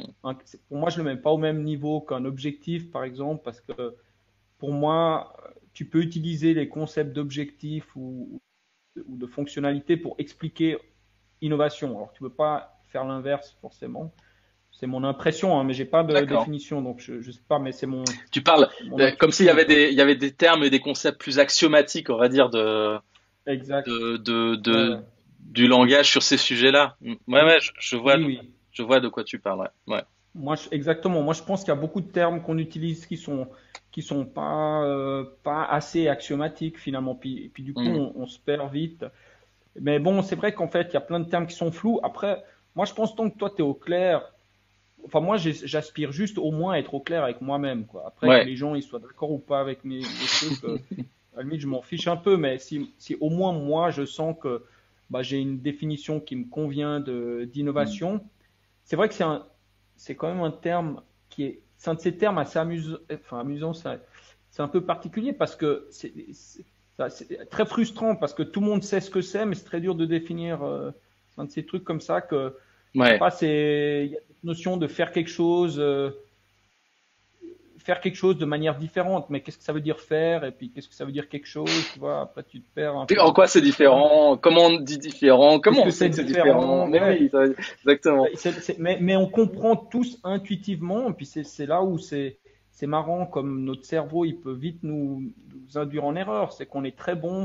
Et c'est pour ça qu'écrire, en fait, je pense que quelque part, c'est vraiment un bon exercice parce que Mm. ce genre de raccourcis sont moins faciles à faire. Mais ouais, faire quelque chose d'une manière qui n'a pas été faite comme avant, quoi. Voilà. Puis Ouais. après, tu te dis, bon, bah alors, euh, est-ce que si tu le fais moins bien, est-ce que c'est une innovation? Alors, il y a cette notion de positif aussi qui rentre. Ouais. Positif pour qui? Puis est-ce que c'est mieux à court terme ou à long terme? Je dirais, est-ce que la voiture, finalement, est-ce que c'est pas une innovation parce que ça mène au réchauffement climatique, puis on va tous crever? Et du coup, c'était pas une innovation, tu vois? Enfin, ben, intuitivement, on sait que non. Évidemment, la voiture, c'est une innovation. Tu demandes à n'importe qui dans le langage de tous les jours. Mais en fait, c'est vrai que c'est vrai que c'est pas facile à. Enfin, moi, j'ai pas une bonne définition d'innovation. Mais je suspecte que pour en avoir une, il faut déjà comprendre des notions comme déjà avoir une bonne définition pour soi-même d'objectifs, fonctionnalités, des choses comme ça. Ouais. Moi, j'ai l'impression, mais bon, j'en sais rien. Ouais, je- ouais, est-ce qu'il y a forcément besoin de les avoir, c'est-à-dire des bonnes définitions pour en parler? Je suis pas si sûr que ça. Je suis pas si sûr que ça, que c'est une obligation de les avoir, d'une nécessité que tu aies des définitions bien établies sur tous ces concepts-là. Parce que tu me poses la question, je dois t'avouer, si tu me demandes de définir objectif, je peux probablement arriver à une définition là, en y réfléchissant maintenant.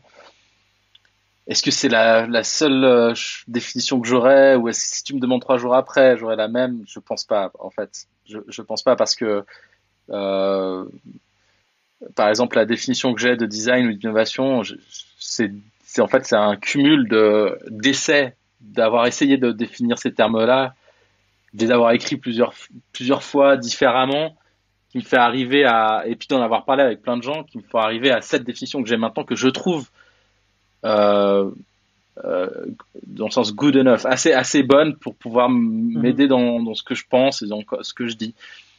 Et Bah, à la fin, c'est tout ce qui est compte, c'est si toi, c'est un bon outil pour toi, ouais, pour mais ta propre compréhension, quoi.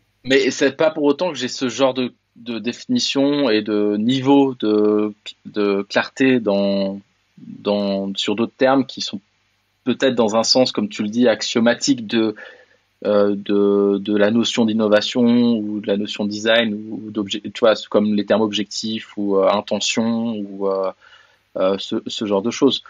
Mais mais je pense que c'est une bonne chose d'y réfléchir. Et puis c'est là où c'est pas que c'est philosophique dans un sens parce que on parle de mots puis que a priori peu importe comment tu les définis, si dans la pratique du quotidien tu arrives quand même à agir, c'est qu'en fait leurs définitions en tant que telles, elles sont pas réellement si essentielles que ça à ta capacité à agir. Donc c'est là où Mhm. certains diront que c'est peut-être de la branlette intellectuelle. Mais Bien sûr. mais euh, mais par contre, si ta définition elle change ta façon d'agir, je pense que peut-être c'est intéressant. Comment tu lis ça en fait avec du pratique en fait, du concret. Je pense que c'est pour échapper en Ouais. fait à ce à ce puits sans fond qu'est une réflexion qui pourrait être complètement hors terre, quoi, hors sol, parce qu'on peut débattre du sujet pendant des heures. Je pense qu'il y Ouais, aurait tout à aucun fait. problème qu'on réfléchisse à tous les edge cases, tous les cas un peu particuliers qu'on pourrait imaginer, et puis arriver à une conclusion à la fin, puis se dire oui, en fait, ça veut vraiment dire ça, avoir un objectif ou objectif. Et en même temps être complètement à côté de la plaque de ce que ça implique pour les gens au quotidien, tu vois. C'est pas une impossibilité. Oui, au final, je pense que c'est là où c'est pas que philosophique, c'est comment tu lis Il faut ça que du ça concret, quoi. s'inscrive dans, il faut que ça s'inscrive dans que ça se traduise par une pratique après, ça c'est sûr. Ouais. Mais, C'est ouais, pour ça, blog, après, pourquoi pas. Après, moi, je te propose un truc concrètement comme ça, parce que euh, la communauté design critical thinking, c'est un open space. Hein, tu peux venir, tu as des idées, tu veux expérimenter des trucs, elle est là pour ça, et on a plusieurs médiums pour ça entre guillemets. On a les espaces de discussion qui sont là, et on a le blog. Et ils sont ouverts à tout le monde. Donc si tu veux essayer quelque chose et puis tu veux pas prendre trop de risques, tu dis je vais pas commencer à monter un blog pour écrire 3 idées ou je sais pas quoi, et que tu veux juste essayer, bah le blog de la communauté il est là, il est entièrement à ta disposition. Il y a déjà un public, des gens qui sont capables de faire des arguments, réfléchir à des arguments et à te donner des réponses. Et ça peut très bien dans la continuité on peut créer un espace de discussion à un moment donné. Tu dis ok, j'ai écrit là-dessus, j'aimerais bien qu'on en parle. Et puis on ouvre cet espace, on se dit ok tel jour telle date, on parle de ça. Tu vois qui vient, de quoi il en ah bah retourne. C'est complètement c'est faisable, hein. sympa. Ouais, ouais, Et bah c'est pour ça ça qu'elle peut être existe une bonne la idée. communauté. Donc Ouais, ouais. N'hésite Bah, il pas. faut déjà que j'arrive à me mettre à écrire des trucs un peu, c'est ça. Toi, tu as une pratique, tu dirais que tu as une sorte de discipline quotidienne de l'écriture, ou bien comment tu t'organises un peu? Tu fais ça, quand tout d'un coup tu as 3 heures de libre, taf, tu te mets dessus, puis tu as l'inspiration, tu fais ça un peu comme Mhm. ça, ou est-ce que tu te fais une sorte d'agenda, comment ça marche pour toi? Alors, c'est très informel, c'est pas très, c'est un peu le bordel, hein, ma façon de faire, donc elle est pas très formalisée, on va dire. Mais globalement, on va dire que euh, j'ai une idée, un sujet qui vient, que j'ai lu ou quoi, qui me parle, et puis j'ai envie de d'écrire là-dessus. Souvent, j'ai une phase de collecte d'informations sur le sujet, et puis après, pour l'écriture à proprement parler, oui, c'est souvent quand je trouve du temps, c'est quand j'ai 1 heure par-ci, 1 heure par-là, je vais commencer à. Il faut bien 1 heure, hein. Surtout quand c'est le début. Ah, moi, il me faut au moins 5. Non mais je dis, il faut bien une première heure pour pouvoir mettre en route le truc. Donc si tu as 2 heures devant Oui. toi ou 3 heures devant toi, c'est parfait. Parce que 1 heure, tu commences à poser des machins, tu te dis c'est merdique parce que c'est toujours les premiers trucs, c'est merdique. Mm. Euh, ta propre, à propre, à ta propre, comment on dit, appréciation de ce que tu es en train d'écrire te fait dire que c'est forcément merdique parce que tu as écrit ça Mm. pour toi en 5 minutes. Mais il faut ça, il faut mettre en route la machine, de commencer à visualiser ton idée en termes d'écriture, de comment tu veux la raconter et tout ça. Donc ça prend du temps de mettre cette machine en route. Et en général, quand j'ai commencé à écrire, il faut que je sais qu'il faut que je prenne le temps dans les jours qui viennent, que j'ai un moment régulier que je sais que je peux prendre pour ça, parce que sinon tu perds l'envie. Tu dis ouais, j'ai commencé à écrire ça, mais je suis pas sûr, blablabla. Et en fait, il faut que tu passes ça parce que c'est un mauvais a priori. Si ton but c'est de formaliser rapidement quelque chose pour le mettre au monde, pour que d'autres gens puissent le lire et puis que d'autres gens puissent échanger sur le sujet. Donc si c'est ça l'objectif réel de ce que tu veux faire, il faut que tu passes ton a priori de oui, c'est pas très bien écrit, c'est pas super clair, parce que au final, oui, c'est peut-être pas bien écrit, c'est peut-être pas super clair, mais c'est pas très grave en réalité. Euh, Mhm. donc euh, donc c'est ça. Et puis je dois t'avouer, un temps je prenais le train pour aller travailler. J'avais 1 heure de train, enfin un peu plus d'1 heure de train par jour. Donc j'avais ouais 1h40 matin et soir. Donc c'était du temps Wow. que je savais que je pouvais prendre pour moi en fait. Et Ouais. c'est l'avantage d'être dans le train plutôt que dans une voiture, c'est que tu Ouais, peux c'est faire d'autres génial le choses. train pour travailler. Ouais. Exactement. Et puis écrire dans le train, en général, personne te fait chier, donc c'est Mhm. parfait. Je veux dire, c'est le meilleur endroit pour écrire parce que t'as le paysage, t'as plein de choses qui. Le fait que ça roule, je trouve que ça aide. Ouais, ouais, ouais. Le fait que Non, j'aime beaucoup aussi. Ouais. qu'il y ait des choses qui se passent autour de toi, ça aide vachement à la pensée, à la rédaction. Donc ouais, c'était des bonnes opportunités d'écrire. Maintenant, j'ai plus ça, donc ça fait que je dois me forcer à trouver du temps pour le faire, ce qui fait que ça ralentit aussi le rythme, hein. Ça, je t'avouer, parce que t'as toujours Parce que autre là, chose à faire. T'as toujours autre chose à faire, c'est ça la réalité. ouais, ouais. Parce que toi, tu travailles à Genève, là, ou bien tu travailles où? Ouais, je travaille T'es à dans quelle Genève. ville? Je travaille à Genève, même si je vis à Estavayer-le-Lac, donc pas très loin Ah ouais, des d'accord. Vernon. Ah bah du coup, bah donc en fait, tu fais plus les trajets parce que tu travailles à la maison, c'est ça? Ouais, Mais sinon, ouais, ce ouais. serait. Je fais plus Ouais, les ouais. trajets Ah, parce que c'est la joli à plupart du temps, je Estavayer. travaille depuis la maison. Ouais, c'est juste qu'il faudrait que je sois pas chez moi pour pouvoir avoir correctement le temps, en Ouais, fait. ouais, mais ça, je comprends complètement. Je comprends. Donc, Moi, j'allais souvent à l'Uni, à la bibliothèque ouais. pour me mettre dans un espace de travail aussi. Je trouvais pas mal. Alors, c'est ce que j'ai fait des J'ai fait fois, aussi des hein. trucs. C'est que en fin de journée, quand j'ai fini ma journée de travail, parce que c'est l'avantage d'être à la maison, c'est que tu peux commencer 1 heure plus tôt ou 2 heures plus tôt, puis tu te dis ça me libère du temps, ça me libère du temps en fin de journée. Et puis je vais dans un café pas très loin de chez moi. Euh, et puis je me pose là, et puis j'écris. Quand tu peux aller dans un café, quand le Covid Mhm. ne t'empêche pas d'aller dans un café et t'asseoir, euh, c'est un bon moyen de te mettre dans des conditions qui te permettent d'écrire. Et puis toi, tu publies sur quoi? Sur Medium ou tu publies sur Medium, toi? J'ai deux endroits où j'écris principalement. Donc j'ai mon site perso, kevinrichard.ch, et j'ai le blog de la communauté, qui était à la base pas le blog de la communauté, mais que j'ai réutilisé pour la communauté. Exapté, exactement. Ouais, qui s'appelait Human Centered Design. C'était une publication que j'ai fait sur ce sujet-là à la base. Et puis voilà. Puis au fur et à mesure, c'est devenu le design and critical thinking, parce que je crois que c'était intéressant de parler de pensée critique dans le design. Comment on juge le design, c'est un peu ce que certains appellent du méta-design. Comment on parle du design, comment on fait du design, penser à tout ça. Et du coup, voilà. Et du coup, j'écris sur le blog Medium, qui est un blog Medium, donc. C'est un Medium. Oui, c'est medium.com. Et c'est bien, parce que je sais pas, moi j'hésite. Toi, tu trouves bien Medium ou enfin, est-ce que Oui, tu c'est reprendrais bien. ça si tu peux- Bah, je sais pas. Bon, ce qui est bien, c'est que tu as tout de suite tu peux avoir des interactions, les gens ils peuvent commenter, tu n'as rien à mettre en place, Oui, vraiment. bah t'as une audience qui existe, et puis en plus t'as des mots-clés que les gens suivent, donc tu sais que t'auras rapidement une audience.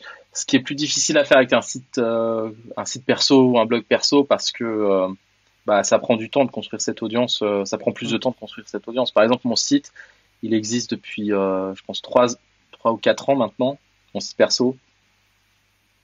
Et j'ai du trafic régulier que depuis 2 ans, quoi. Quelque chose comme ça. Mhm. C'est Mhm. pas extraordinaire, hein. C'est pas des milliers de visites en plus de ça. Ouais, Donc, ça prend du temps, ouais, je sais. donc voilà. Et Ouais. puis, ouais, ça dépend ce que tu cherches. C'est construire une audience, construire des gens qui apprécient ce que t'écris. Medium, ça fait du sens. Après, il y a des plateformes comme Substack et des trucs qui se Ouais, rapprochent de justement, Medium sans être Substack, pas mal Medium, aussi. je pense qu'ils sont bien, qui sont pertinents. Et puis, ça permet aux gens de s'abonner,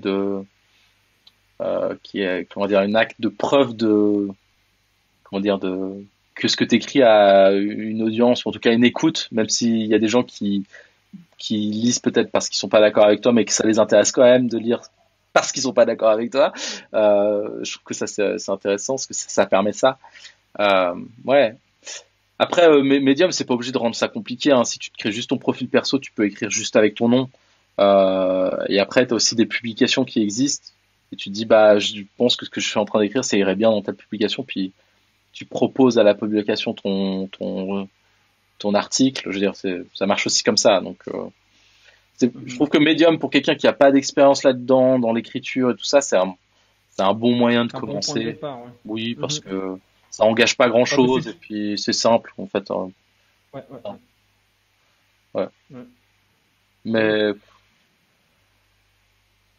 ouais, n'empêche, tu vois, c'est parti du Medium, de medium.com, de ma publication, euh, et c'est un peu la base de la communauté, quoi. C'était, on va dire, l'origine de tout ça, c'est quand même ça, quoi. C'est quand même ça. Ah, c'est Et pas parce que tu as écrit des articles qu'il y a des gens qui ont commenté puis tu as fait une communauté? C'est ça que tu dis ou? ce que je dis, c'est que cette envie de réunir autour de certains sujets, il vient de là, en fait. Il a commencé sur Medium. Pour moi, j'ai fait Ouais. on va dire, j'ai fait mes armes sur ce genre Mhm. d'idées au travers de Medium. Et à l'époque, il n'y avait pas vraiment d'alternative à Medium quand je cherchais des endroits où je pouvais écrire. Et, euh, et j'avais eu des blogs dans le passé qui avaient d'autres noms, d'autres blogs qui parlaient de design aussi, mais mais des blogs genre, tu vois, des blogs hébergés par moi-même et tout ça, et j'ai jamais réussi à avoir une audience, enfin, la même chose que j'ai trouvé sur Medium, avec des gens Mhm. qui lisent régulièrement, puis qui te font des retours régulièrement sur ce que tu écris.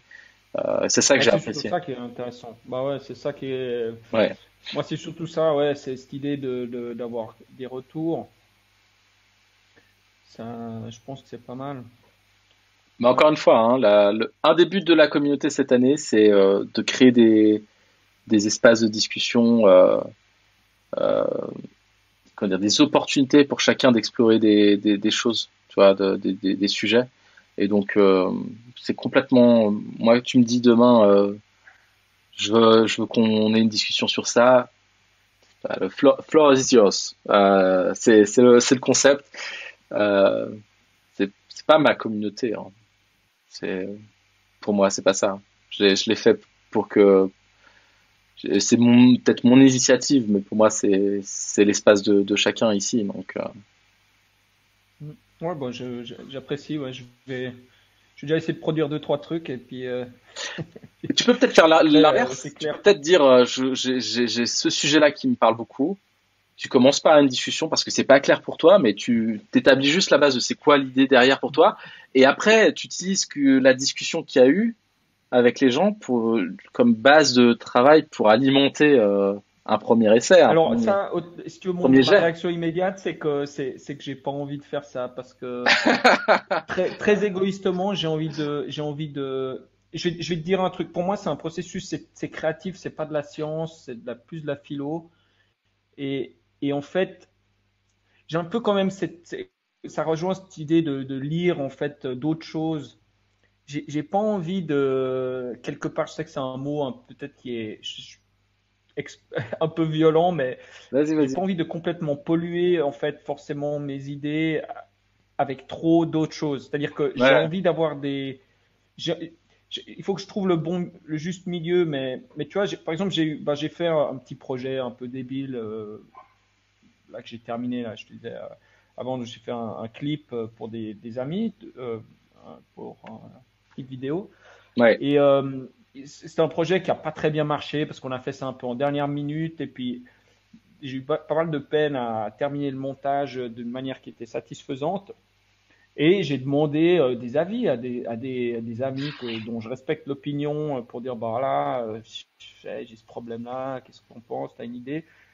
Et puis j'ai reçu des super idées, vraiment, hein, des super bonnes idées, des trucs. Mais en fait, si tu veux, il n'y avait pas de cohérence dans le truc. Et finalement, j'ai rien ça, utilisé de ce qu'on m'a dit. ça te parlait pas dans ton contexte à toi immédiat. Il fallait que la solution vienne de toi-même. Mais ça veut pas Je, dire, je crois pas. Je fallait crois pas- pas. ça Peut-être, veut hein, pas dire, peut-être ça que veut pas dire que les idées qui t'ont donné, ça n'a pas alimenté dans un sens, euh, Oui, alors, ton processus, tu oui, vois, moi, il y ton en a une que je cheminement. voulais mettre en place. Oui, oui. Bon, alors, peut. Mais c'est pour ça que je dis que c'est bien, mais tu vois, par exemple, moi, les idées de ces trucs qui sont quand même relativement, euh, comme beaucoup de gens aiment faire, enfin, c'est cette idée par exemple, d'écrire des textes à plusieurs personnes ou des choses comme Oui. ça. Je trouve que c'est intéressant, mais sur peut-être un sujet qui me tient moins à cœur, je serais beaucoup plus ouvert à faire un truc comme ça, tu vois, un sujet que je connais un peu moins bien, où j'ai des idées, mais j'ai pas vraiment. Mais un truc il y a quand même un truc sur la construction d'un ensemble cohérent que je trouve très difficile à faire à plusieurs. Puis d'ailleurs, c'est marrant, je regardais, je sais pas pourquoi j'ai commencé à regarder ça, mais des sortes d'interviews. Donc, Bill Gates, il a fait une déposition dans les années 97 ou je sais plus quoi pour ces histoires d'antitrust avec Explorer. Enfin, c'était il y a très longtemps. Ouais, ouais, Bref. ouais. Et puis, tu peux trouver sur YouTube, en fait, ces dépositions. Il y a style 12 heures. Alors, je ne vais pas tout regarder, mais tu peux trouver quelques extraits. Et c'est assez intéressant parce que, en fait, c'est assez violent l'échange, quoi. Et puis Bill Gates, il est quand même, tu vois un peu la personnalité. C'est assez intéressant de voir comment il est. Il est très pointilleux sur les définitions, les machins. Puis il n'y a que des allers-retours comme ça.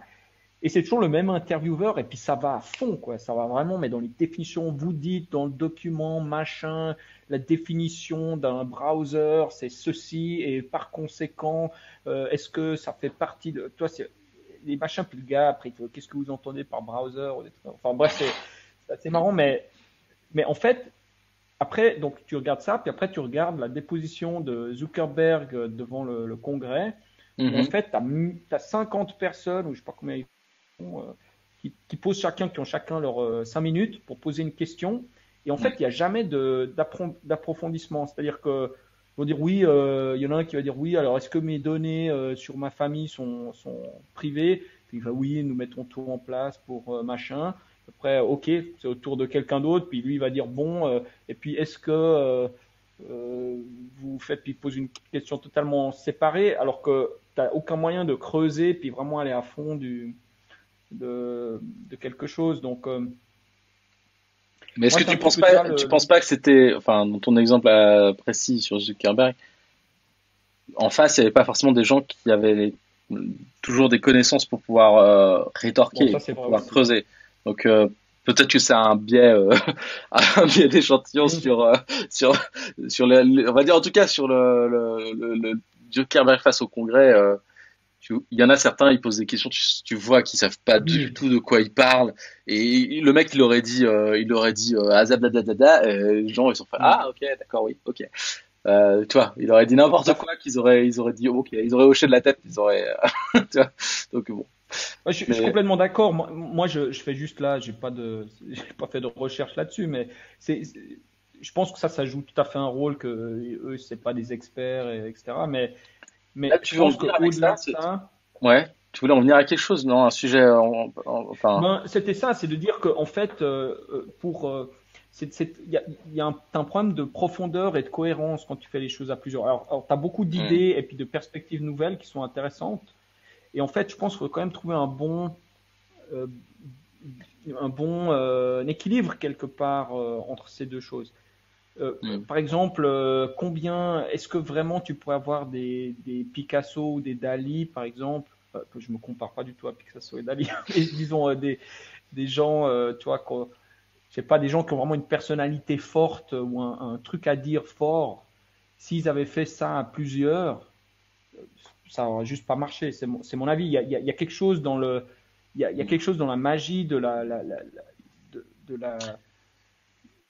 la spécificité d'une personne qui fait que tu peux avoir un truc très spécifique et très unique que tu perds un peu si beaucoup de gens participent.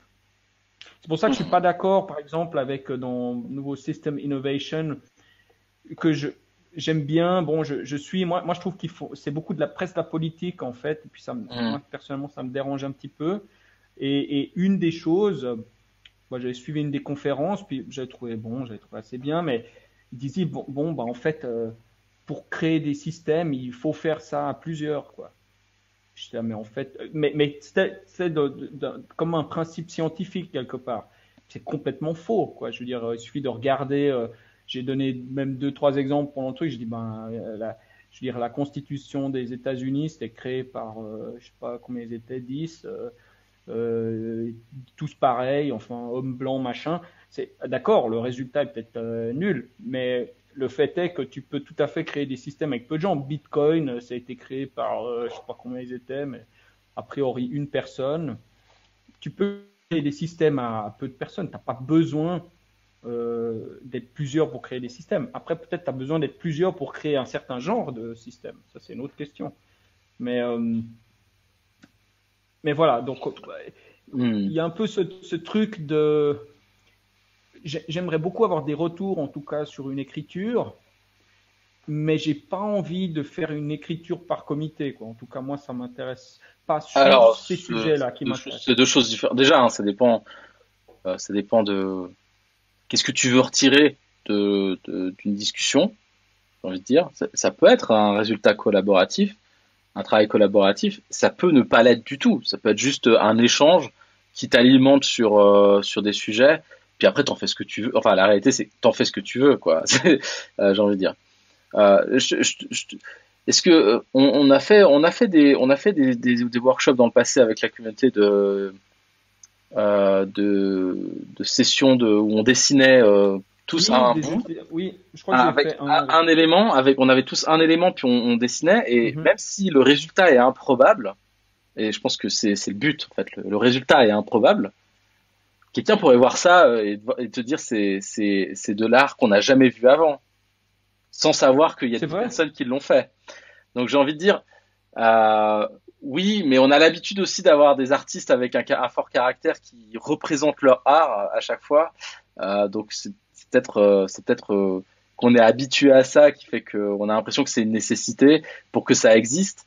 Mais Oui, c'est mais vrai. je sais qu'il y a des communautés de d'art collaboratif ou des choses comme ça, et notamment dans le Oui, street art, c'est beaucoup plus développé ce genre de truc parce que oui. euh, parce que parce que il y a souvent des communautés très soudées qui existent parce qu'elles sont pas reconnues, ou en tout cas jusqu'à il y a pas si longtemps que ça, c'était pas du tout reconnu comme forme d'art. Donc mais c'est intéressant comme discussion, je pense. Tu t'en retires pas la même chose comme résultat, et ton sentiment à quel point l'œuvre t'appartient à la fin n'est pas la même. J'ai pas envie de les comparer parce que c'est pas Mhm, comparable. C'est juste ton sentiment d'ownership, en fait, de à quel point c'est ton œuvre. Elle est clairement pas la même. mhm. Ce que Alors, ça, ce c'est que une tu vas bonne retirer, question. tu vas retirer de Oui. ça, tu vois. Il y a une question d'introspection aussi quelque part, si on veut parler de la moralité de tout ça. C'est-à-dire que est-ce que dans le fond, en fait, quelle est la pulsion? Tu vois, peut-être que je donne plein d'explications sur la Mm. cohérence et sur je ne sais quoi, sur la spécificité, l'unicité de qu'un individu. Mais peut-être que finalement, c'est en fait juste que c'est mon ego qui parle et puis j'ai envie de faire un truc à moi, tu vois, Mais de manière enfin, un petit peu c'est égoïste, ce c'est qui est quelque tout à chose fait qui est, possible. bah oui, et puis c'est pas grave. Je veux dire, c'est pas un problème en Non, soi. c'est pas grave, mais effectivement, Hein. ça peut être le truc. Moi, je trouve intéressant alors, ce truc sur ces créations de dessins parce que on avait eu aussi une discussion une fois sur, je trouverais intéressant et d'ailleurs, c'est tout le propos de Snowden, en tout cas tel que je le comprends, c'est de Mm. dire qu'en fait, il faut reconnaître le contexte et la situation dans laquelle tu es. Et puis, il y a différents sortes d'algorithmes à utiliser suivant où tu es Ouais. dans complexe, chaos, etc. Bon, ça, c'est l'idée de base. Et puis, je crois qu'on avait parlé un petit peu de ça, cette idée de ben, parce qu'on a ces discussions autour de jobs to be done, c'est une approche, et puis après peut-être une approche plus à la Snowden, etc. Et je pense que on avait discuté de cette idée que peut-être qu'en fait, l'important, c'est de reconnaître le contexte et d'avoir une sorte d'application de cette idée de Snowden avec son cadran pour le design, et puis de voir vraiment qu'est-ce que ça veut dire dans le contexte du design, ce sorte de cadran. Et ça Mhm. rejoint un petit peu ce que tu dis sur ces dessins, parce que oui, c'est vrai que en fait, si tu mets plein de gens à rajouter des trucs sur un dessin, comme on l'a fait, bah d'ailleurs le résultat était assez marrant, quoi. Ouais. Ça donne un truc qui est effectivement totalement unique et nouveau et machin. Mais ça marche. Toi, j'arrive pas tout à fait. Ça marche sur ce point de vue-là, mais ça marche très bien. Ça peut donner un truc intéressant. Mais par contre, si tu as envie d'avoir un truc qui a une cohérence, par exemple, Picasso qui fait du cubisme, je veux dire, il a une idée très claire de ce qu'il est en train de faire. Il a dit, bon, ben, moi j'ai envie qu'on voie en fait toutes les dimensions de mon objet, ben, on va les mettre à plat, puis on va les rendre visibles en même temps, quoi. Ça, c'est un concept sous-jacent que, en fait, bah, tu peux le faire si tu es tout seul quelque part, mais tu vois, si lui fait un truc de cubisme et puis quelqu'un d'autre fait un autre truc, en fait, tu perds en fait. Ce que je veux dire, c'est qu'il y a, il y a un peu deux approches quelque part pour Non, mais je vois ce parler que tu veux d'art, dire. peut-être. Je vois ce que Oui. tu veux dire, hein. J'entends ce que tu dis. Je dirais juste qu'il y a quand même une présupposition que quelque chose vient avant l'autre. Comment dire? Que c'est parce que Picasso avait une idée très claire de ce qu'il voulait faire que c'était du cubisme dans un sens. Mais tu pourrais très bien te dire ce qu'on a fait ensemble avec l'exercice de dessin collaboratif. Euh, c'est une forme d'art, enfin le résultat c'est peut-être une expression d'art qu'on connaît pas encore, on va nommer, je sais pas, on va nommer ça je sais pas je sais pas, abracadabratisme, quelque chose comme ça, ok? Disons que c'est Mhm. ça. Euh, c'est un truc qu'on fait tous ensemble sans vraiment savoir qu'on fait ça en fait. Je pense pas que Picasso disait je vais faire ça exactement comme du cubisme. Il faisait ça comme lui il pensait faire, et puis on Ah, l'a tu penses qu'il y a une catégorisé. cohérence dans ce Il y a une qu'on a fait, il y a cohérence. une cohérence qu'on pourrait décrire à un autre Ouais, niveau, mais qui est émergente. Ouais, peut-être, c'est une idée. ouais. Moi, j'ai, C'est ouais, une propriété de l'art qu'on a, enfin, c'est pas une propriété, c'est quelque chose, comme tu dis, d'émergent de l'art qu'on a fait, qui est propre à l'art qu'on a fait et qu'on pourrait pas avoir autrement. Euh, ou peut-être qu'on pourrait l'avoir autrement, peut-être que ça nécessite pas forcément d'avoir des gens qui collaborent pour ça. Mais ce qui en fait que c'est le genre d'œuvre qu'on a fait ensemble, c'est parce qu'on était tous là et puis je sais pas comment dire ça. C'est comme alors ça, de toute façon, enfin, je te dis, en dessin, par exemple, tu vas vouloir. Il y a des gens qui vont avoir tendance à appuyer, je sais pas moi, des effets de lumière sur des portraits d'une certaine manière qui fait que on sait que c'est eux qui font ça. tu On sais sait que que, ouais. c'est sa patte. Mhm. Ok. Imagine que cette personne-là, elle est avec 10 autres personnes dans un Ouais. groupe et qui doivent tous dessiner en même temps le même dessin, enfin le même portrait. Oui. Il va Ce ajouter groupe son va avoir truc une patte. et à la finale, le C'est ça que tu cumul veux de dire. toutes leurs pattes, ça va donner la patte de ce Ça va groupe-là donner qui va ouais, je suis exactement. d'accord. Et peut-être qu'on va on va dire Oui. c'est ce genre-là de d'art, c'est cette catégorie d'art. Puis ça va très bien. Et peut-être que les gens pourraient se dire, peut-être on va tous publier ça sous le nom d'un individu, comme si c'était un individu. Puis en fait, on est 10 personnes derrière. Et puis jusqu'au dernier moment, personne ne saura que c'était 10 personnes qui ont fait ce boulot-là. Et on va se dire, ah, mais c'est Mhm. super intéressant. Il y aurait personne sur Terre qui pourrait avoir des idées comme ça. Et on va peut-être caractériser le groupe comme si c'était une entité propre, Mhm. lui Ah, donner c'est un une idée caractère, intéressante. tu vois, comme si c'était une personne. Alors, j'ai En pas fait, du tout d'argument. Je trouve que c'est une idée super intéressante. J'ai pas du tout d'argument. Ma tendance, ce serait de penser que ça n'a, ça va pas arriver, mais je peux pas. j'ai Enfin, envie de te en tout dire, en cas fait, pas. le but n'est pas tu vois, c'est là où je dirais, il y a une différence de qu'est-ce qui vient avant quoi. Dans ce que tu disais, c'est que un Picasso a une intention et une volonté de démontrer, de donner Je pense la que là, forme il à une l'a quand idée. même. Oui, oui, Je oui. pense qu'il a Mais avec le là, cubisme. et donc ça vient avant, Mhm. et dans le cadre du groupe, ça vient après. C'est que c'est le résultat qui donne l'impression que c'est ce style-là ou ce genre-là. Ce que je veux dire par là, c'est que tu n'utilises pas la même façon d'approcher un problème, tu n'utilises pas les mêmes outils pour résoudre des problèmes différents, et c'est là où je te rejoins partiellement, en tout cas sur ce que tu disais, je vais faire un pont, c'est que un travail de groupe te permet pas d'avoir le même genre de résultat, et donc le même genre euh, on va dire d'outcome que tu pourrais attendre de ce processus-là, que celui que tu as de ton introspection propre qui est à toi, de réfléchir à une idée, de la formaliser, de faire tout ce processus-là. Tu vois ce que je veux dire? C'est c'est c'est que Bon, peut-être après tu un peux groupe, arriver au même il y a, résultat, mais juste t'as pris deux chemins complètement différents. Je sais pas. Je dis ça comme ça. Hein. je crois qu'il y a il y a deux choses.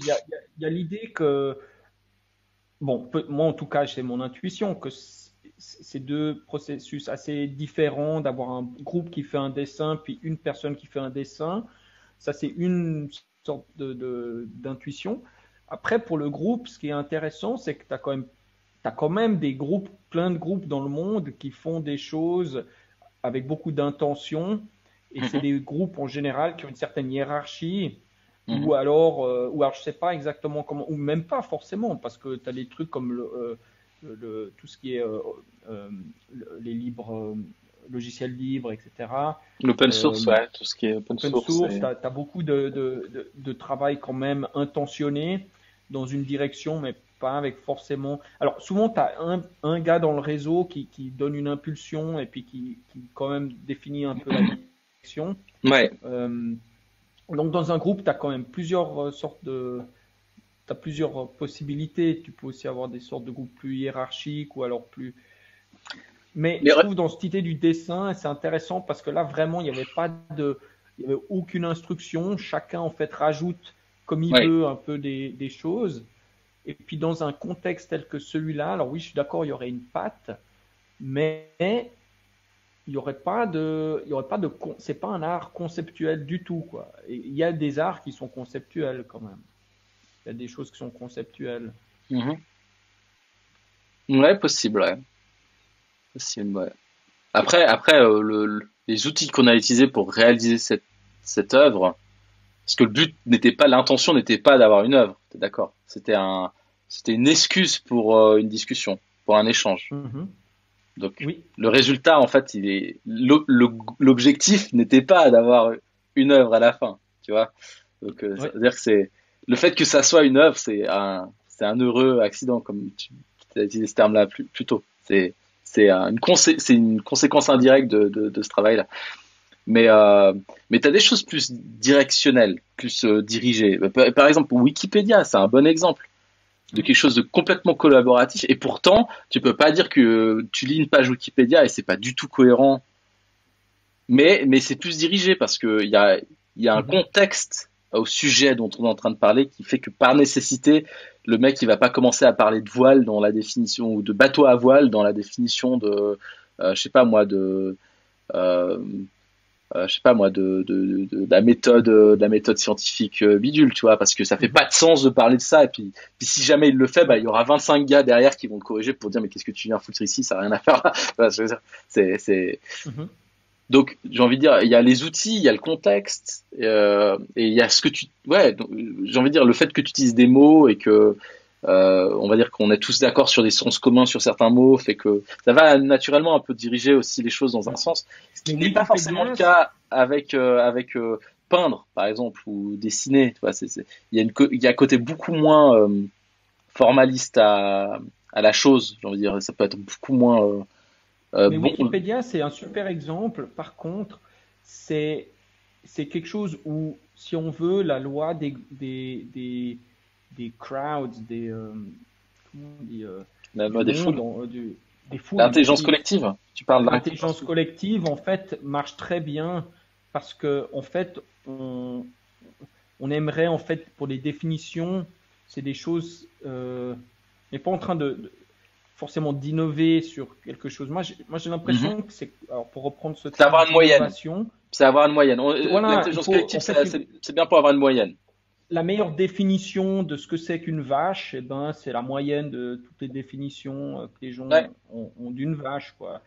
Maintenant, si tu as envie d'inventer le cubisme, je suis pas sûr que tu pourras le faire sur Wikipédia. Moi, c'est un peu ça le. Et pourtant, j'ai envie de dire, le cubisme existe parce qu'il y a plusieurs des différents artistes qui ont fait partie de ce mouvement-là. Oui, Donc oui, indirectement, ils sont la somme de tous ces artistes-là en moyenne fait du cubisme. J'ai envie oui, de te dire. Mais ce que c'est là où il y a une différence entre un processus convergent. La définition, c'est un processus convergent, et du coup, ben un processus convergent d'avoir plein de gens qui définissent un même truc, c'est convergent, et du coup d'avoir la moyenne, ça fait du sens parce que c'est ce qui va te rapprocher le plus près du juste dans un sens. À l'inverse, un processus divergent, comme l'art, comme la création, le fait qu'il y ait plein de gens qui travaillent là-dessus, ça va te donner un résultat que aucun des gens n'aurait pu s'attendre à avoir.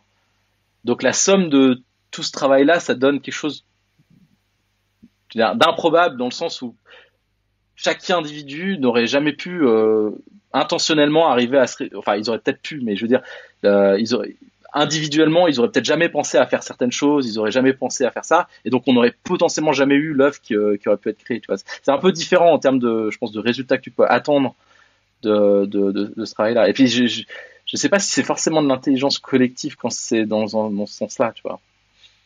bah, il y a cette notion de séquentiel ou horizontal ou parallèle, je veux dire, par exemple. Hum, Donc, c'est quand même pas le même système si tu dis, bon, ben, j'en vois plein de Picasso en parallèle développer leurs idées et puis je prends la meilleure. Tu pourrais voir ça comme un groupe et puis dire, bon, ben voilà. Ou bien si je mets plein de Picasso ensemble puis je leur dis de travailler sur une peinture, c'est c'est quand même deux approches ouais, ils se foutent des différentes. pinceaux ils se foutent des pinceaux dans les yeux, dans tout. Ils se lancent Ah, de la voilà, des ouais. pots de peinture les uns sur les autres. Ouais. Bon, ça fait, je suis Bon, ouais. désolé, il faut que je te laisse. Mais Ouais, moi, c'était vraiment cool d'avoir cette conversation. Je trouve que ça ouais, fait moi, ça m'a partie fait des plaisir joies, aussi. ça fait partie des joies de l'informalité du côté informel de ces discussions, c'est qu'on a parti sur tous les sujets, mais j'aime beaucoup. J'aime vraiment beaucoup. Moi aussi, merci beaucoup, Kevin, et Merci très à toi. Bon début d'année, jusqu'à la prochaine. Ouais, merci, à dans 2 semaines, j'espère. Et puis, je te souhaite pareil, tout de bon d'ici là. Allez, ciao. Ciao, hein. Bye.